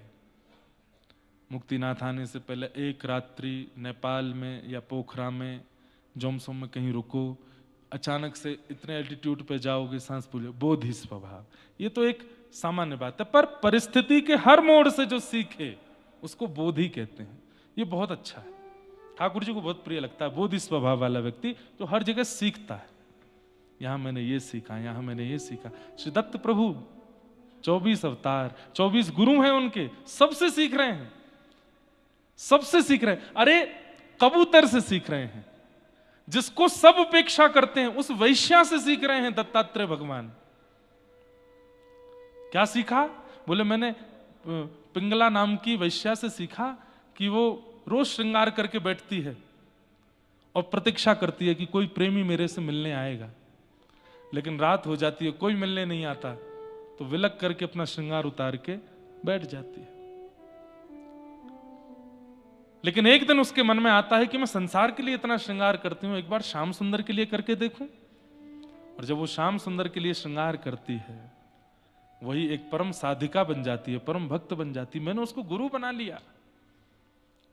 छोटे बालक से मैंने सीखा, कबूतर से मैंने सीखा, मधुमक्खी से मैंने सीखा, सबसे सीख रहे हैं। इसको कहते हैं बोधि स्वभाव, जो सबसे सीखता है। विरोधी स्वभाव, बोधि स्वभाव। और तीसरा होता है निरोधी स्वभाव। ये निरोधी कैसा होता है? सब पर कंट्रोल करने वाला। घर में, परिवार में, मित्र में एक व्यक्ति तो ऐसा होता है जिसका निरोधी स्वभाव, सबको रोकता ही रहता है। नहीं नहीं नहीं नहीं, ये मत करो ऐसा हो जाए, नहीं नहीं ये मत करो ऐसा हो जाए, ये नहीं, ये तो करना ही नहीं है। निरोधी स्वभाव, सब पर कंट्रोल करने वाला। ऐसे मत चलो, ऐसे चलो, ये मत पहनो, ये पहनो, ये मत खाओ, ये खाओ, अभी मत सो, यहां सो, इससे बात मत करो, उससे करो। ऐसा व्यक्ति भी अपना और अपने संग वालों का जीवन बर्बाद कर देता है। बहुत ज्यादा कंट्रोल करने वाला, निरोधी स्वभाव। और चौथा और अंतिम स्वभाव होता है सुबोधी स्वभाव। विरोधी, बोधी, निरोधी और सुबोधी। सुबोधी का मतलब क्या है? कोई भी क्रिया करने से पहले 2 बार सोचता है, उसके अच्छे और बुरे का चिंतन करता है, ये सुबोधी। इन 4 स्वभावों में 2 स्वभाव संसारी हैं, विरोधी और निरोधी, और 2 स्वभाव ठाकुर जी को अति प्रिय हैं। कौन कौन से? बोधी और सुबोधी। सुबोधी कौन? जो कोई भी क्रिया करने से पहले 2 चीजें सोचता है, अच्छा और बुरा। ठंड हो रही है, मौसम ठंडा है, मैं अगर यहां कुछ ठंडा पीऊंगा तो क्या होगा? 2 बातें सोच रहा है। बोले अगर मैं इसको पीऊंगा तो मेरे मन को तो अच्छा लगेगा, जीव को तो अच्छा लगेगा, पेट को तो अच्छा लगेगा, लेकिन फिर दूसरी बात सोचता है, स्वास्थ्य बिगड़ सकता है। स्वास्थ्य बिगड़ने के बाद क्या होगा? बोले मुझे यहां से वापस जाना पड़ेगा, मैं 7 दिन नहीं रुक पाऊंगा, मुझे 2 दिन में ही लौटना पड़ेगा। फिर उसके बाद जो प्रक्रिया करता है, ये अर्जुन का स्वरूप है, वो 2 बात सोचता है। इसलिए श्री कृष्ण उसको ज्ञान देते। तो 4 स्वभाव होते हैं, बोधी नहीं, विरोधी, बोधी, निरोधी और सुबोधी। इनमें से 2 स्वभाव ठाकुर जी को प्रिय हैं, बोधी और सुबोधी। ये 2 स्वभाव चित्त में लाओ, क्योंकि निरोधी और विरोधी यदि बन गए, ये स्वभाव ऐसा है मरते दम तक नहीं छोड़ेंगे आपको। ये कंट्रोल करने का जिनके अंदर स्वभाव स्वरूप आ जाता है ना, अंतिम श्वास तक ऐसे ही रहते हैं वो। और विरोध का स्वभाव जिनका आ जाता है, वो भी अंतिम श्वास तक ऐसे ही रहते हैं। ठाकुर जी का विरोध हो गया, चीर हरण किया भगवान कृष्ण ने, गोपियों का चीर हरण किया भगवान कृष्ण ने। तो फिर भगवान शब्द का प्रयोग मत करो, कृष्ण शब्द का प्रयोग करो। और अगर आप भगवान शब्द का प्रयोग नहीं करते, कृष्ण शब्द का प्रयोग करते हो, तो चीर हरण के समय ठाकुर जी 5.5 वर्ष के हैं, 6 वर्ष के। कल हम लोग चर्चा कर रहे थे कि कृष्ण स्वरूप को कोई कैरेक्टर प्ले नहीं कर सकता। अगर आज का फिल्म जगत चाहे कि हम कृष्ण लीला दिखावें, वो दिखा देंगे, लेकिन कृष्ण चित्त का स्पर्श नहीं कर पाएंगे, क्योंकि वो मानव बन ही नहीं पाएगा जो कृष्ण हैं। इसलिए आप कोई आकृति ड्राइंग के माध्यम से बना दो, कला के माध्यम से बना दो, शालिग्राम के माध्यम से बना दो, तो उनमें भले ही कृष्ण आभास हो जाए, नहीं तो मानव कभी कृष्ण बन के नहीं आ सकता। या फिर 8 वर्ष से छोटे बालक चाहे तो कृष्ण रूप धारण कर सकते हैं। 8 वर्ष के बाद आदि जैसे रेशे आने शुरू होते हैं ना मुखमंडल पर, और सबसे बड़ी बात स्वभाव में चतुरता, चंचलता, चपलता, वो कृष्ण को ढाल नहीं पाएंगे अपने अंदर। बुरा नहीं मानिएगा, मैंने आज तक इतने चलचित्र देखे हैं, पर मुझे कोई कृष्ण स्पर्श नहीं कर पाए। हाँ, राम जरूर स्पर्श किए थे एक बार पुरानी रामायण में, लेकिन कृष्ण नहीं छू पाए, क्योंकि कृष्ण कोई हो ही नहीं सकता, कृष्ण एक ही हैं। इसलिए कोई कला चित्र के माध्यम से भले ही आप कृष्ण बना दो, मानव कृष्ण नहीं बन पाएगा। और गोपियों को आज्ञा कर दी भगवान ने कि जिन कात्यायनी मैया की तुम पूजा करके मुझे पति रूप में मांगती हो, मैं वचन देता हूं, क्या? शरद पूर्णिमा पर मैं रास विहार करूंगा। और आज वही शरद पूर्णिमा की रात्रि आई है। भगवान पिता रात्रि शरदोत्फुल्ल मल्लिका विक्षरन्तुम मनश्चक्रे योग मायामुपाश्रित। किशोरी जी के आश्रय में आज सब गोपियां रास के लिए पधारी हैं। सब गोपियां अलग अलग क्रियाओं में व्यस्त हैं। कोई दूध का दोहन कर रही है, कोई अपना श्रृंगार कर रही है, कोई अपने बालक को दूध पिला रही है, कोई अपने पति को भोजन करा रही है। सब अलग अलग कार्यों में लगी हैं। और उसी समय शरद पूर्णिमा के चंद्रमा उदित हुए। जगऊ कलम बाम दृशाम मनोहरम। जैसे ही ठाकुर जी ने अपनी वेणु पर अधरामृत का पान कराते हुए जैसे ही अपने प्राण पिरोए हैं, बाज उठी वंशी वृंदावन में। बंधुओं, आज की वंशी किसी को नहीं सुनाई दे रही, केवल उनको सुनाई दे रही है जो अधिकारी हैं कृष्ण से मिलने के, जो प्रतीक्षा कर रहे हैं युगों युगों से उस प्रियतम की प्राप्ति के लिए। वो जो भी व्रजमंडल में आए हैं उन सबको वह वंशी सुनाई दे रही है। और जैसे ही वो वंशी कान में आती है, आज उस वंशी में ध्वनि नहीं है, आज उस वंशी में शब्द है। और वो शब्द क्या कहता है? चल गोपी, कृष्ण तेरी प्रतीक्षा कर रहे हैं, जल्दी चल, देर मत करे। और उसी समय गोपियां अपने सारे काम छोड़ करके दौड़ती हैं कृष्ण मिलन से। शुकाचार्य जी वर्णन करते हैं, स्थिति संभालने के लिए भी नहीं रुक रही है गोपियां कि हम कोई कार्य कर रही हैं उसको संभाल के तो जाए ना। जैसे ही ध्वनि आई तुरंत दौड़ती है, मानो जैसे कब से तैयार बैठी थी जाने को।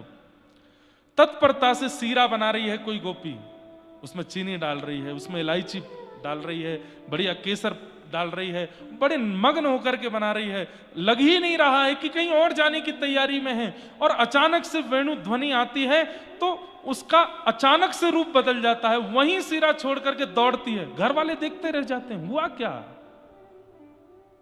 कोई गोपी आंज लोचने अपने आंख में काजल लगा रही थी। जैसी वेणु की ध्वनि आई, एक आंख में ही काजल लगा है, दूसरी आंख में लगा ही नहीं, दौड़ी है कृष्ण मिलन के लिए। बीच मार्ग में किसी गोपी ने कहा, अरे तेरी एक आंख बड़ी, एक आंख छोटी सी लग रही है, दूसरी आंख में तो लगा के नहीं आई, जल्दी जा, विचित्र लगेगी। अब दूसरी आंख में जब लगाने के लिए गई है तो हाथ कांप रहे हैं, श्रृंगार में तत्परता नहीं आ पा रही है, क्योंकि ठाकुर जी बुला रहे हैं। एक बात स्पष्ट है, व्यक्ति जब ठाकुर जी के आमंत्रण में होगा ना तो अपनी किसी भी व्यवस्था को सुधार नहीं पाएगा। केवल भगवत सेवा ही उससे बढ़िया हो सकती है, बाकी वो किसी और व्यवस्था में उचित नहीं रह पाएगा। नहीं कर पा रही अपना श्रृंगार। आज तक कभी ऐसा नहीं हुआ था कि काजल ना लगा हो, लेकिन आज नहीं लग पा रहा है। क्यों? व्याकुलता हो रही है, तन मन चित्त सब व्याकुल हो रहा है ठाकुर जी से मिलने के लिए।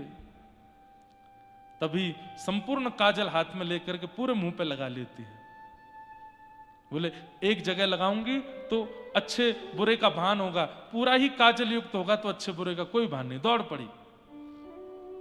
गोपियां हंसने लगी, अरे तू कहां बन के आई है, ऐसी कारी कारी बन के आई है? अरे आज पहली बार कृष्ण ने बुलाया, कम से कम श्रृंगार तो मधुर करके आ। शुकाचार्य जी कहते हैं, वो गोपी कह रही है, श्याम सुंदर यदि रूप देखते तो सबसे पहले पूतना को स्वीकार करते, नहीं किया उसको स्वीकार। इसका मतलब रूप उनको प्रिय नहीं है। रूप जैसा भी हो, केश जैसे भी हो, वस्त्र जैसे भी हो, जन्म जैसा भी हो, जाति जैसी भी हो, कृष्ण को इन सब से कोई फर्क नहीं पड़ता। आपका चित्त कैसा है? कौन दिखाता है इन सब भावों को कि गोपियां कैसे जा रही हैं? एक गोपी स्नान कर रही थी और जैसी वेणु की ध्वनि आई, अस्त व्यस्त वस्त्रों में दौड़ पड़ी है।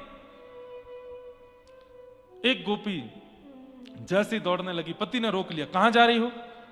बोले आज आत्मा के पति बुला रहे हैं, उनके पास जा रही हैं। पति ने बंद करके दरवाजा लगा दिया बाहर से, भाग के तो दिखा। तुरंत ध्यान समाधि में बैठ गई और बोली, तुम्हें ये शरीर प्रिय है ना, रख लो इसे अपने पास, मैं आत्मा से उनके पास चली जाऊंगी। और तुरंत प्राण त्याग दिए वहीं पर, और प्राण त्याग करके गोपी पहुंची है रास में। ये 1-2 दिन या 1-2 वर्ष की प्रतीक्षा तो नहीं हो सकती, ये युगों की प्रतीक्षा है गोपियों की, ये युगों की प्रतीक्षा है। असंख्य गोपियां खड़ी हैं श्याम सुंदर के सन्मुख। किसी के केश बिखरे हैं, किसी का रूप बिगड़ा है, किसी के वस्त्र अस्त व्यस्त हैं। और आयु कितनी है? बोले आबाल वृद्ध वनिता, 6 वर्ष से लेकर के 120 वर्ष तक की गोपी है। एक आध गोपी तो ऐसी भी हैं जिनको 2-4 गोपी उठा के लाइए, चलना ही नहीं आता, वो भी आइए रास करने। और इन सबके प्रेमास्पद ठाकुर जी कितने बड़े हैं? बोले 7.5 वर्ष के। ये कैसा प्रेम हो सकता है कि 6 वर्ष की बालिका के चित्त में भी वही प्रीति है, और 120 वर्ष माने यशोदा की सास की उम्र की गोपी भी आई है ठाकुर जी से रास करने, उसके चित्त में भी वही प्रेम है। ये सामान्य काम लीला नहीं हो सकती, ये सामान्य संसार का प्रेम मिलन नहीं हो सकता। हमारे यहां आयु देखी जाती है, रूप देखा जाता है, स्वरूप देखा जाता है, त्वचा देखी जाती है, व्यवहार स्वभाव देखा जाता है। यहां कुछ नहीं देखा जा रहा है, केवल चित्त की प्रीति देखी जा रही है। गोपियां सब सामने खड़ी हैं, ठाकुर जी वेणु बजा रहे हैं मधुर, और थोड़ी देर में जैसी वेणुनाद विश्राम हुआ, नेत्र खोल करके देखा, असंख्य गोपियों को देख करके ठाकुर जी वेणु अपने कमर में रखते हैं और ठाड़े होकर के बोले, स्वागतम वो महाभाग। अरे जो मत्स्य थी उनको याद आ गए मत्स्य रूप, जो पूर्व में कच्छपी थी उनको याद आ गए कच्छप, जो पूर्व में सिंहनी थी उनको याद आ गए नृसिंह, जो पूर्व में संत थे उनको याद आ गए राम। अपनी युगों की प्रतीक्षा सबको याद आ गई, सब भूल गई कि हम कौन से गोप की कन्या हैं या कौन से घर में रहती हैं। सबको अपने पूर्व की प्रतीक्षा याद आ गई और सबके नेत्र सजल हो गए। अरे ये तो इतने वर्षों की प्रतीक्षा के बाद हमें आज मिले हैं। और सबसे बड़ी बात, एक भी गोपी को ऐसा नहीं लग रहा है कि यहां लाखों आई हैं, सबको लग रहा है मैं अकेली आई हूं, सबको लग रहा है कि मैं अकेली आई हूं। किसी को नहीं पता मेरे बगल में कौन खड़ी है, पीछे कौन है, इधर कौन है, आगे कौन, सबको लग रहा है मैं अकेली हूं और ये मेरे लिए खड़े हैं। स्वागतम वो महाभाग प्रियम किम करवाणि व ब्रजस्यानामयं कश्चित् वृता गमन कारणम। स्वागतम स्वागतम स्वागतम, आइए आइए आइए, स्वागत है। ये सुनकर के तो गोपियां खुश हो गई, लेकिन ठाकुर जी क्या कहते हैं? प्रियम किम करवाणि व, आप सबके यहां आने का कारण जान सकता हूं मैं? ये सुनकर के तो मानो गोपियों को लगा किसी ने वज्र चला दिया हो हमारे हृदय पर। इनको नहीं पता हम क्यों आई हैं। अब जो मत्स्य थी वो भूल गई, वो जो कच्छपी थी भूल गई, जो सिंहनी थी भूल गई, और सब ठाकुर जी की ओर देख रही हैं। इनको याद नहीं हम कौन है। प्रियम किम करवाणि वा व्रजस्यानामयं कश्चित् ब्रूतागमन कारणम, आप सबके आने का कारण जान सकता हूं मैं? इतनी रात को? अच्छा, चंद्रमा देखने आई हो? देखो, देख लिया, चलो जाओ, वापस जाओ, अपने अपने घर को जाओ। गोपियां खड़ी हैं सामने, थोड़ी देर और देखें क्या बोलते हैं। और ठाकुर जी ने यहां पर पतिव्रता नारी के सारे धर्म बताने शुरू किए,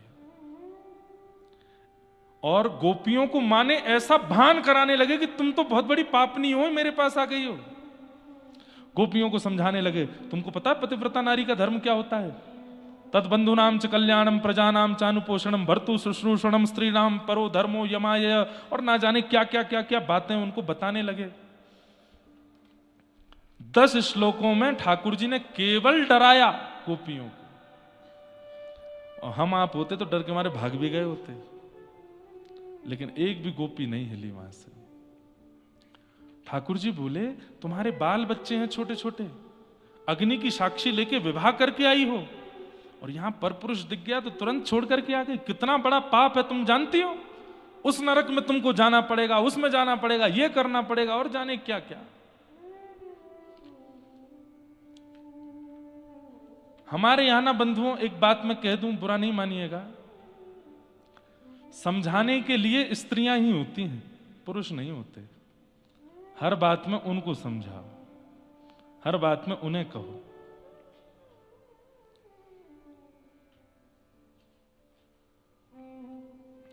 प्रथम दिन कथा में एक प्रसंग आया था कि जलंधर की पत्नी है वृंदा, और वृंदा के पातिव्रत के कारण जलंधर की मृत्यु नहीं हो रही, जिसके कारण जलंधर पूरे तीनों लोक में नाश मचाए बैठा है।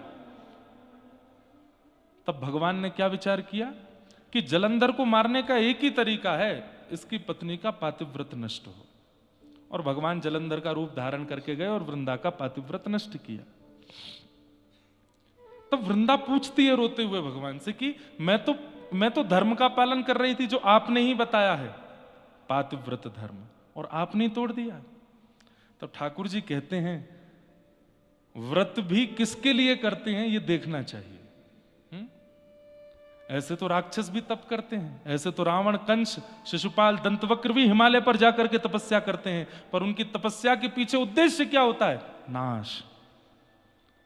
हम व्रत किस उद्देश्य से करते हैं वृंदा, ये समझना आवश्यक है। तुम जिस पति के लिए पातिव्रत का पालन कर रही हो, वो पति क्या कर रहा है? पार्वती जी का पातिव्रत धर्म नष्ट करना चाहता है। ऐसे पति के लिए पातिव्रत करोगी तो वो व्रत पाप बन जाएगा। पति शब्द का अर्थ होता है रक्षक। यदि पति इन शब्दों में घटित नहीं होता है तो वो पति नहीं है, वो भक्षक है। उसके लिए पातिव्रत नहीं करना है। ऐसे ही सेम पत्नी के लिए भी है। पति भी यदि पत्नी व्रती रहना चाहता है कि मैं एक पत्नी व्रती रहूं, लेकिन पत्नी अपने नाम शब्द, पत्नी शब्द का भी अर्थ क्या है? पति की सेविका या पति की रक्षिका। और पत्नी भी यदि उस भाव में नहीं है तो पति को भी नहीं करना है उसके प्रति व्रत। भगवान ने आकर के वृंदा को समझाया, बोले तुम्हारा पातिव्रत तीनों लोगों का नाश कर रहा था, इसलिए व्रत करो तो ये तो देख लो कि जिसके लिए हम व्रत कर रहे हैं वो उचित है कि नहीं, वो योग्य है कि नहीं। योग्य हो उसके लिए व्रत करो। अब व्रत बताए गए, नियम बताए गए हैं, दुनिया भर के हमारे यहां क्रम बताए गए, और आप कर किसके लिए रहे हो? शनि महाराज के लिए भयंकर तप हो रहा है, भैरव महाराज के लिए तप हो रहा है, आदि आदि देवताओं के लिए तप हो रहा है। तब तो उसके लिए करो जो भाग्य बदलना जानता हो, और वो केवल नारायण है। इसीलिए तो भगवान इंद्र की पूजा बंद करा करके गिरिराज पुजवाए कि भाई तुम पूजा कर रहे हो सालों से, लेकिन किसकी कर रहे हो ये तो देखो। वो व्यक्ति या वो मानव यदि उचित नहीं है तो उसके लिए व्रत नहीं करना है। इसीलिए भगवान ने आकर के उनका धर्म तोड़ाया। मुझे किसी का आया पत्र, बोले महाराज जी हमारे पति बिल्कुल रक्षक स्थिति के नहीं है, लेकिन आपकी ये बात सुनकर के हमारे घर वाले कह रहे हैं, देखो महाराज जी स्वयं कथा में बता रहे हैं कि भले ही जलंधर दुष्ट था लेकिन उनकी पत्नी उनके प्रति पतिव्रता। तुम भी, तुम्हारा पति चाहे कैसा भी है, तुम उसके प्रति पतिव्रता ही रहो। आपने अपने मतलब की बात सुन ली कि हमारा बेटा चाहे कितना भी कुनीति कर रहा हो, तुम उसके प्रति पतिव्रता ही रखो, क्योंकि महाराज जी कथा में बता रहे हैं कि वृंदा ने भी जलंधर के लिए किया। ये बात नहीं सुनी कि उसी वृंदा का पातिव्रत स्वयं नारायण तोड़ने के लिए आ रहे हैं, क्योंकि वो ऐसे के लिए पातिव्रत कर रही है जो पतिव्रता का अधिकारी नहीं है। हमारे यहां समझाने के लिए केवल नारियां होती हैं। जब तक माताएं बहनें जीवित होती हैं तब तक उनको कोसा, डांटा, फटकारा सिखाया जाता है, और कभी कभी जब आजकल हमारे भारत में होता है तो वो चली जाती हैं तो सब रोते हैं, बहुत बुरा हुआ, बहुत बुरा हुआ, बहुत बुरा हुआ। किया भी तो आपने ही।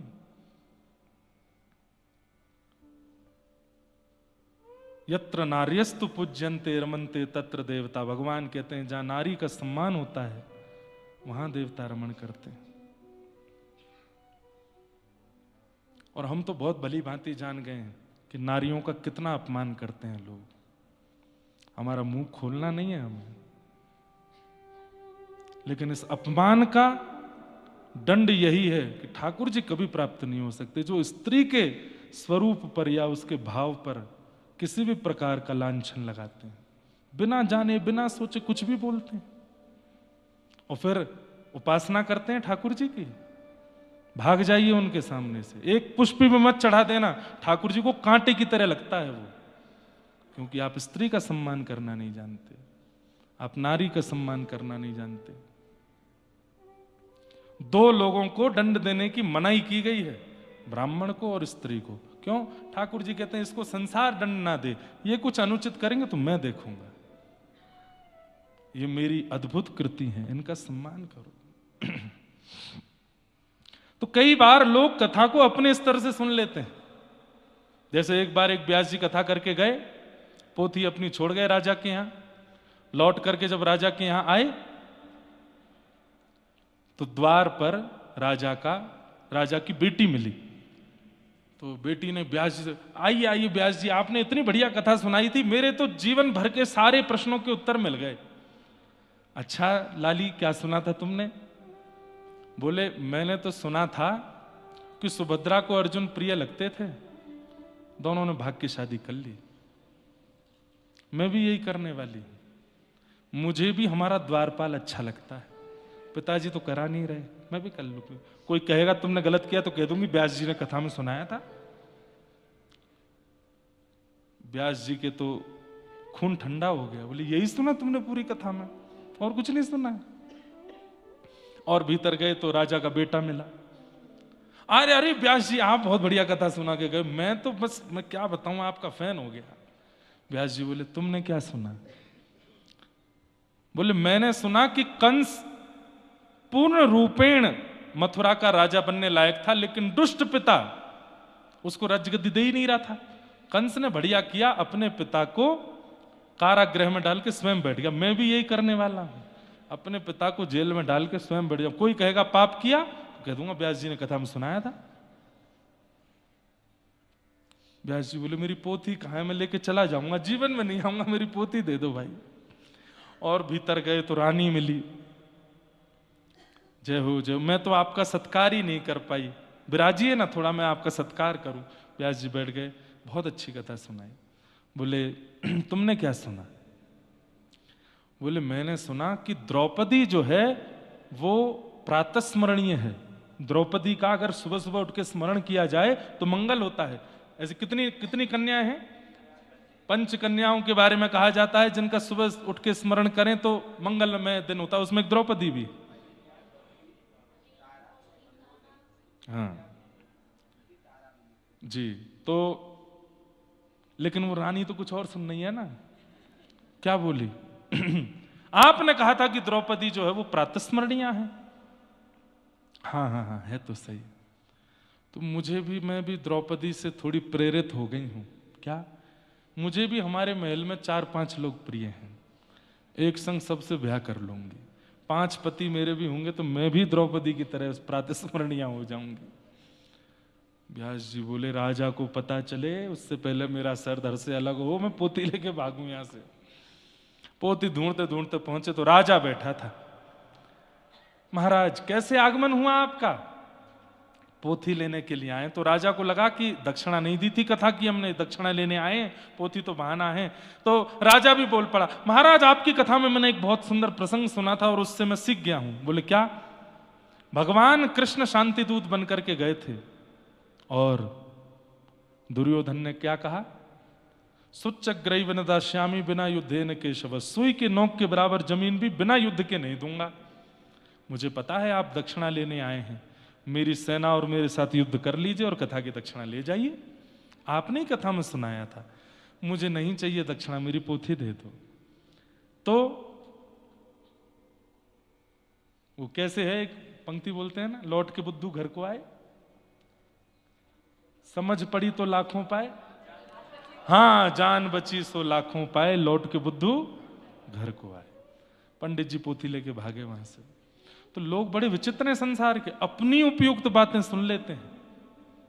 और इन्हीं कारणों से रास पंचाध्यायी का बहुत प्रचार नहीं किया जाता। जब भगवान इतनी गोपियों के संग रास कर सकते तो हम इतने अफेयर क्यों नहीं रख सकते? 2-4 दसों से हम भी बात कर लें। बेटा रास से पूर्व ठाकुर जी ने गिरिराज जी भी उठाए थे, तुम भी उठा के दिखाओ।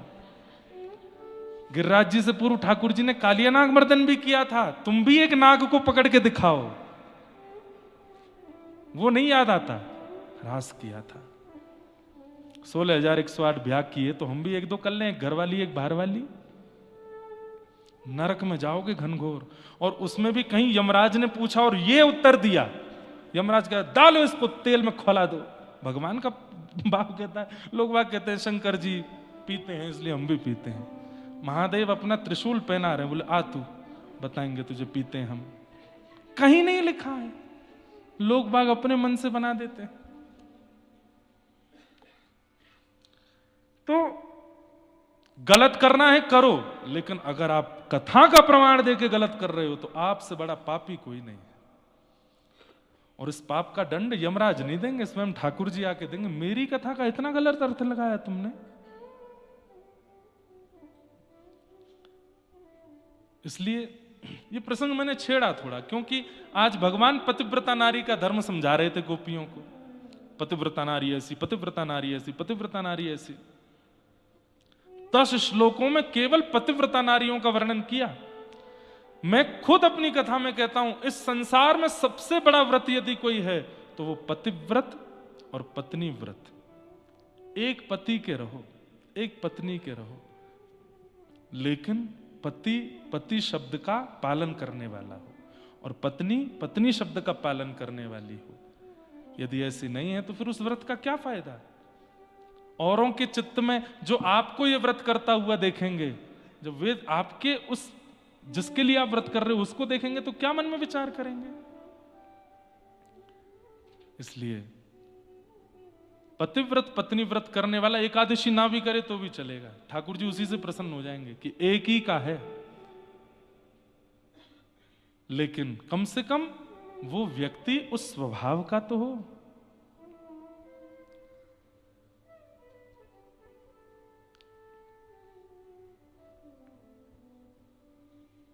भगवान ने पातिव्रत धर्म बताया। अंत में जब भगवान शांत हो गए, बोल के गोपियां बोली आपका हो गया? बोले जी। अब हम बोलें? बोले बोलो। मैवं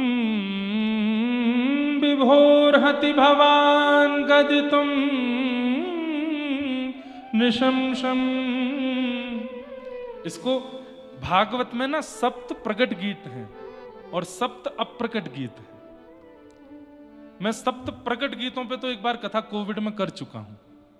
रुद्र गीत, वेणु गीत, गोपी गीत, भ्रमर गीत, युगल गीत, ऐल गीत और भिक्षुक गीत। ये सप्त प्रकट गीत हैं भागवत के। इन पर कथा एक बार हम कर चुके हैं। भागवत में सप्त अप्रकट गीत भी हैं जो प्रकट नहीं है। उनमें से एक गीत ये है, इसको कहते हैं प्रणय गीत। ये गोपियां गा रही हैं। क्या कह रही हैं? जब भगवान ने कहा पतिव्रता नारियों के धर्म ये होते हैं, तुम सब पाप कर रही हो मेरे पास आकर के, तब ठाकुर जी को गोपियां उत्तर देती हुई कहती हैं कि मैवं विभोर्हति भवान गदितुम निशंसम संत्यज्य सर्व विषया स्तव पादमूलम् भक्ता भजस्व दुर्वग्रहमान्त्यजास्मान् देवो यथादि पुरुषो भजते मुमुक्षु। हे नाथ, भात और भक्त इन दोनों की एक ही राशि है, इसलिए दोनों की बनने की प्रक्रिया बिल्कुल एक जैसी है। कितनी अच्छी उपमा देती हैं गोपियां भक्तों के लिए। बोले जैसे भात बनता है वैसे ही भक्त बनता है। भात कैसे बनता है? बोले पहले धान से उसको धन कुटा में डाला जाता है, उसको खूब जोर जोर से कोटा जाता है, तब उसके छिलके निकल जाते हैं, छिलके से बाहर निकाल के उसको खौलते हुए पानी में डाला जाता है, तेज अग्नि में उसको उबाला जाता है। जब सारा पानी निकल जाता है और भात अंदर तक गल जाता है, तब बनाने वाला भात को हाथ में लेके मीड़ के देखता है, जरा भी कच्चा रह जाता है तो उसको फिर पकाता है और जब वो पूर्ण तरह नरम हो जाता है तब भोक्ता को परोस दिया जाता है और भोक्ता दाल लगा करके क्षण भर में खत्म कर देता है। ऐसे ही भक्त बनता है, बहुत कष्ट सहने पड़ते हैं उसको। परिवार के अपवाद, पति के अपवाद, पत्नी के अपवाद, बालकों की रोक टोक, समाज संसार की सब बातें, तब जाकर के वो भक्त बनता है और आपके सन्मुख आता है। और आप क्या करते हैं? एक भोक्ता की तरह, जैसे भोक्ता जल्दी जल्दी दाल चावल खा लेता है, ऐसे आप भक्त के भी बिल्कुल विचार नहीं करते वो कितना कष्ट सह करके आपके पास आया, और सीधा उसको समझाने लग जाते हैं कि पतिव्रता नारी का धर्म क्या होता है, ये क्या होता है, वो क्या होता है। आप ही कहते हैं सब छोड़ करके मेरे पास आओ, एक विषय भी यदि चित्त में रहेगा तो मेरी प्राप्ति नहीं होगी। प्रेम गली अति सांकरी, तामे दो ना समाए। और आज जब हम सब छोड़ करके आ गए तो हमसे कह रहे हो कि वापस लौट जाओ। तो फिर क्यों कहा था आपने कि सब छोड़ो मेरी शरण में आओ? सर्वधर्मान परित्यज्य माम एकम शरणम व्रज। क्यों कहते हो आप ऐसी बातें कि सब छोड़ के मेरी शरण में आओ? और जब कोई छोड़ के आता है तो फिर क्यों उसको वापस वही सब दिखाते हो? गोपियां उत्तर नहीं दे रही हैं, फटकार रही हैं ठाकुर जी को। और गोपियां फिर एक उत्तर देती हैं, क्या? बोले नाथ, हमने कोई गलत काम नहीं किया, हमारा पातिव्रत धर्म टूटा नहीं है, बल्कि पातिव्रत धर्म का आज फल मिला है। क्यों? विश्वपति के सामने हम खड़ी हैं। आप कोई नंद जी के लाला हो, आप कोई यशोदा के लाला हो, हम सब जानती हैं आप कौन हो। बोले कौन हूं मैं? न खलु गोपिका नंदनो भवान, अखिल देना अंतरात्मद्रे, विखन सार्थितो विश्वगुप्तये, सखउदे सात्वतां कुले। हम जानती हैं आप यशोदा के लाला नहीं हो, आप वसुदेव, आप नंद जी के लाला नहीं हो। तो ठाकुर जी सामने खड़े खड़े घबरा गए, कहीं इन गोपियों को ये तो नहीं पता चल गया कि मैं देवकी का बालक हूं। ठाकुर जी बोले यशोदा का लाला नहीं हूं, नंद जी का लाला नहीं हूं, तो फिर मैं कौन हूं? गोपियां कहती हैं अखिल देहि नाम अंतरात्मदृक्, समस्त विश्वधारियों के अंतर हृदय में और बाहर विराजने वाले परमात्मा हो आप। गोपियां कहने लगी मैंने मत्स्य रूप में आपका दर्शन किया था, मैंने सिंह रूप में आपका दर्शन किया था, मैंने कुर्म रूप में आपका दर्शन किया था, मैंने ठाकुर जी तो परीक्षण ही कर रहे थे इन गोपियों के चित्त को, देखूं तो सही। और आज वो गोपियां सब प्रकट कर देती हैं। ठाकुर जी जान गए, अबोध नहीं है, सब जानती हैं। अरे आपने शरीर के पति दे रखे हैं जो जन्म और मर जाए, बलहारी व पतिन की जासो चुड़लो अमर है जाए। हे नाथ, एक पत्नी का विवाह होता है अपने पति से, और पति 5 वर्ष के लिए विदेश यात्रा पर जाता है, 5 वर्ष के लिए अपने जैसा स्वरूप उस पत्नी को दे जाता है, मूर्ति, कि जब तक मैं ना हूं तुम अपने पातिव्रत का धर्म इसके साथ पूरा करना। ठाकुर जी बोले अच्छा। अब वो पत्नी उसी को खिलाती है, उसी को सुलाती है, उसी को नहलाती, मूर्ति को। ठाकुर जी सुन रहे हैं, गोपियां बोल रही हैं। अच्छा फिर क्या हुआ? बोले 5 साल बाद असली पति आया, द्वार आके खटखटाने लगा। अच्छा फिर? बोले अब गोपी असमंजस में पड़ी है। क्यों? बोले जो मूर्ति वाला पति 5 साल से पास में था उसकी वो सेवा कर रही है, और असली पति द्वार पर खड़ा है। अब उसके असमंजस का समाधान क्या है? वो किसके पास जाए? क्योंकि जिसको 5 साल से पति मान रही है वह भी तो पति ही है, और द्वार पर जो खड़ा है वो भी पति है, किसके पास जाए? ठाकुर जी बोले इसमें कोई विचार की बात है? अरे असली पति विदेश गया था तो अपने मूर्ति पति को दे गया था, और जब असली पति वापस आ गया तो मूर्ति पति को छोड़े असली पति के पास जाए। गोपियां एक दूसरे को देख के हंसने लगी। बोले यही हमने किया है, आप हमको मूर्ति वाले पति दे के गए थे, मूर्ति वाले पति दे करके हमको बोल के गए इनके चरण धोया करो, इनके चरण दबाया करो, इनकी बात माना करो, इनके संग रहा करो, इनको खिलाओ पिलाओ धुलाओ सब करो। लेकिन जब हमें पता चल गया कि असली पति हमारे सामने आ गया है तो हम उसके पास आ गई तो हमने क्या गलत किया। ठाकुर जी का मानो जैसे किसी ने मुंह पर टेप लगा दिया, कोई उत्तर नहीं भगवान के पास। गोपियां बोली कुछ कहना है आपको? मैं तो वो कह रहा था, मैं तो ऐसे बता रहा था, मैं तो ये कहना नहीं, कुछ नहीं, स्पष्ट बोलो क्या कहना चाहते हो। ठाकुर जी डर गए लेकिन तभी गोपियों के चित्त में आया कि हम अपने प्रियतम को कष्ट तो नहीं दे रहे हैं बहुत देर रुक करके यहां पर, कहीं ऐसा तो नहीं कि हमारे जाने से ही उनको सुख मिलेगा। तो गोपियां तुरंत करुणा में आ गई, नेत्र सजल हो गए। वो बोले श्याम सुंदर हम चली जाएंगे, हमारे प्रेम को आप सामान्य स्त्रियों के जैसा मत समझिए। सामान्य स्त्रियों का प्रेम देखने का होता है, सुनने का होता है, बोलने का होता है, स्पर्श का होता है। हमारा प्रेम ऐसा नहीं है। हमारे प्रेम में केवल एक इच्छा है, क्या? आप एक बार कह दो कि हम आपके हैं, एक बार कह दो, बस एक बार कह दीजिए कि हे समस्त गोपियां तुम सब मेरी हो और मैं तुम्हारा हूं, बस इतना कह दीजिए।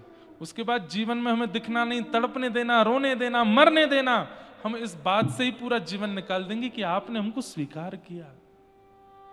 ये तन का प्रेम नहीं है, ये इंद्रियों का प्रेम नहीं है, ये नेत्रों का, जीव का, कान का प्रेम नहीं है श्याम सुंदर, ये आत्मा का प्रेम है। आप बस एक बार कह दीजिए कि तुम सब मेरी हो, हम चली जाएंगी लौट के, फिर कभी नहीं आएंगे आपके पास। चित्तम सुखेन भवता पहितम गृहेषु, चित्तम सुखेन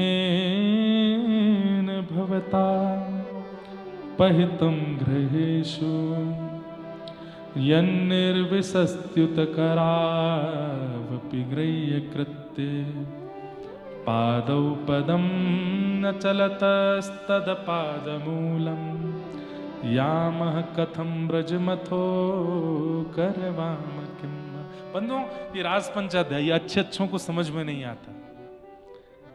आप कहोगे महाराज जी नहीं हम तो आ रहा है, नहीं आ सकता। बहुत कम होंगे यहां पर भी जो समझ रहे होंगे। सुखदेव जी स्वयं संशय में आ गए थे। परीक्षित जी कथा सुनते सुनते जब रास पंचाध्याय सुना, आज तक संशय नहीं हुआ, लेकिन परीक्षित जी आज एक संशय में बात बोल देते हैं। क्या? भगवान रुकिए रुकिए रुकिए, मेरे मन में एक संशय है उसको दूर करो। तो सुखदेव जी बोले अभी तक तो परीक्षित को कोई संशय नहीं हुआ था, 5 दिन से कथा सुना रहा हूं, आज संशय हो गया। क्या संशय है? तब कहते हैं कि कृष्णम विदुः परम कांताम न तु ब्रह्म तया मुने, गुण प्रवाहो परमस्तासाम गुणाधियाम कथम। हे नाथ, कृष्ण परमात्मा है। बोला हाँ, और ये गोपियां कहीं ना कहीं उनके प्रति काम भाव रखती है, मुझे ऐसा लगता है। ये कहीं भगवान के प्रति अपराध तो नहीं है? बहुत ध्यान से सुनिए बंधुओं सब लोग।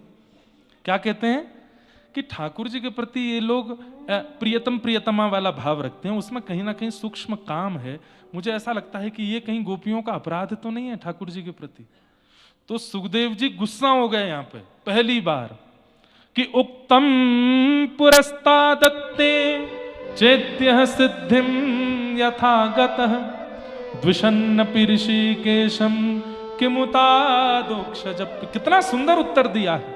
क्या कहते हैं? अच्छा गोपियां प्रेम करती हैं तो तुझे संशय हो रहा है, और कंस गाली देता है उसमें संशय नहीं हुआ। कंस को मुक्ति मिलती है इस पर तुझे संशय नहीं है। पूतना पयोधर पर विष लगा के पिलाती है और उसको मुक्ति मिल जाती है, तुमने वहां संशय नहीं किया। शिशुपाल दंतवक्र भगवान को 100 गालियां रोज देते हैं, मृत्यु के बाद मुक्ति मिल जाती है, मुक्ति मतलब भगवान मिल जाते हैं, उस पर तुझे संशय नहीं हुआ। और आज गोपियां ठाकुर जी से प्रेम कर रही हैं तो तुझे संशय हो रहा है। गोप्य कामात भयात कंस। अरे सुन ले परीक्षित, क्या ये गोपियां प्रेम नहीं करती ठाकुर जी से, ठाकुर जी भी प्रेम करते हैं इन गोपियों से। कि मुतादोक्षज प्रिया, ये अदोक्षज की प्रिया हैं, ये उनकी प्रियसी हैं। और ठाकुर जी जिससे प्रेम करें, प्रश्न करते रहो पूरे दुनिया के लोग, वो तो उनके हैं और उनको कोई दूर नहीं कर सकता। तो इसलिए ये प्रसंग सबके समझ में नहीं आया होगा आज, मुझे पता है, पर जितनों को आया है बड़भागी है। क्योंकि रास का प्रसंग सबको नहीं आता है। रास पंचा पूरी भागवत पचाई जा सकती है, रास पंचाध्यायी पचता नहीं है, क्योंकि इतनी शाखाएं हैं एक एक भाव के, एक एक बात की, कितना व्याख्या करें। क्योंकि एक व्याख्या में एक और प्रश्न प्रकट हो जाता है, अच्छा ऐसा तो फिर ऐसा क्यों। इसलिए तर्क कुतर्क वितर्क जिनके भी चित्त में होगा उनको रास समझ में नहीं आ सकता, प्रेमियों को ही आ सकता है। पर पता नहीं मैंने आज क्यों बोला है, यहां रात भर गोपेश्वर दिखे हैं इसीलिए बोला है, गोपियां। और मैंने कहा ना मुक्ति रहती है ना, यहां पे सबको मुक्ति देती है। तो उन्होंने थोड़ी जिज्ञासा की है कि जा रहे हैं आप तो थोड़ी सी मुक्ति पर भी कृपा कर दीजिए, मुक्ति को किशोरी जी का कुछ रस दे दीजिए। इसलिए नाथ और मुक्ति दोनों को प्रसन्न करने के लिए थोड़ा श्री जी का भाव आज कहा। गोपियां कहती हैं हम जा रही हैं, हम जा रही हैं, हमारी एक वस्तु आपके पास है वो वापस करो। ठाकुर जी बोले क्या है मेरे पास? बोले चित्त, हमारा मन है आपके पास, वो वापस कर दो। क्यों? बोले हम घर में काम करती हैं, मन आप में लगा रहता है, नहाने जाती है मन आप में लगा रहता है, श्रृंगार करती है मन आप में लगा रहता है, बच्चों को दूध पिलाती है मन आप में लगा रहता है, पति के पास बैठती है मन आप में लगा रहता है।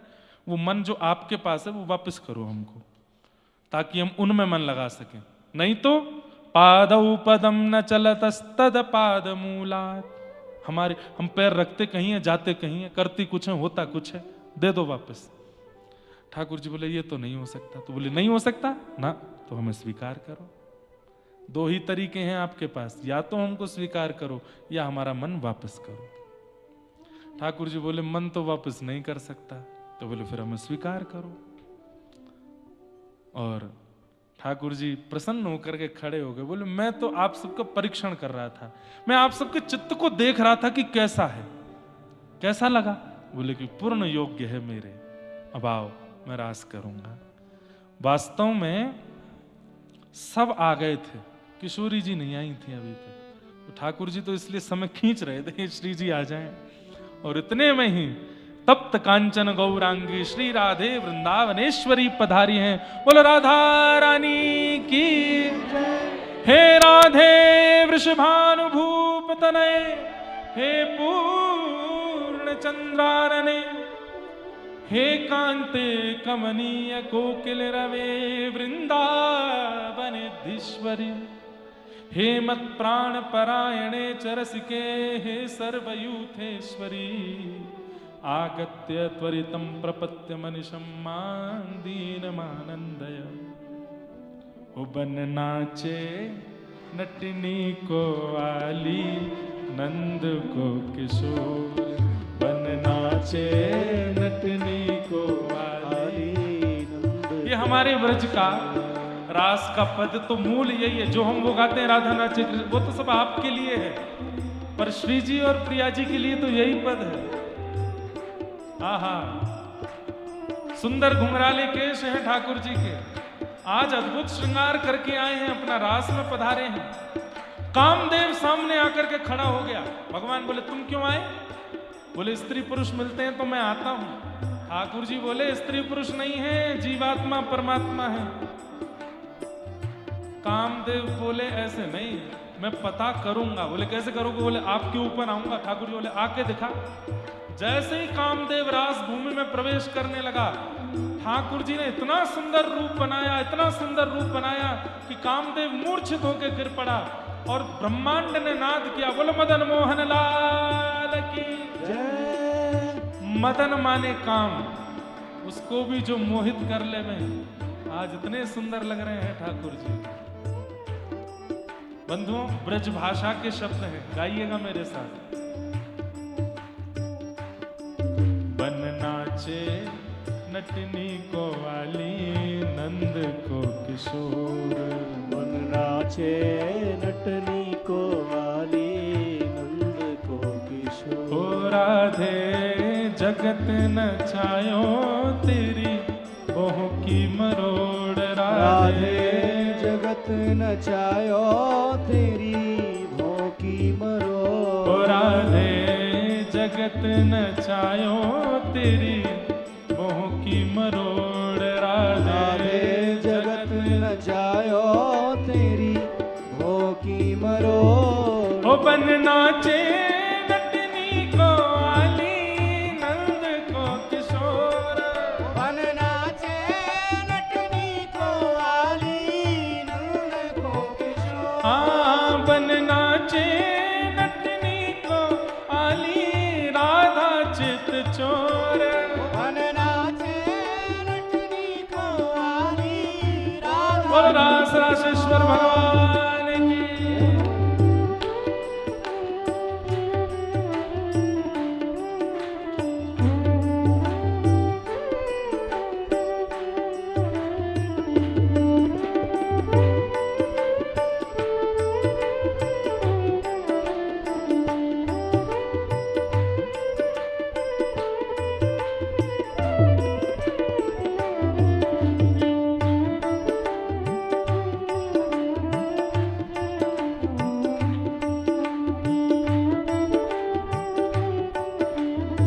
आज ऐसा लग रहा है कि मुक्तिनाथ में आज किशोरी जी पधारी है और शंख चक्र गदा पद्म कांप रहे हैं ऊपर चारों भुजा। क्यों? चार भुजा श्री जी के आगे नहीं रह सकते। वहां तो दो भुजा श्री जी की, दो भुजा ठाकुर जी की, ऐसे चतुर्भुज होंगे। ऐसा नृत्य करते हैं प्रिया प्रियतम की दो भुजा श्री जी की कब ठाकुर जी में मिलित हो जाती हैं और दोनों प्रिया प्रियतम चतुर्भुज हो जाते हैं। तो आज श्री जी पधारी हैं और चतुर्भुज नारायण आज तप वप छोड़ करके इस मधुर हिमालय की कंदराओं में गंदगी के तट पर नृत्य कर रहे हैं। बन नाचे नटनी को वाली नंद को किशोर। आहा, किशोरी जी ठाकुर जी के रूप को देख के क्या कह रही हैं? नंद के किशोर तो पे डारूं तृण तोड़ प्यारे।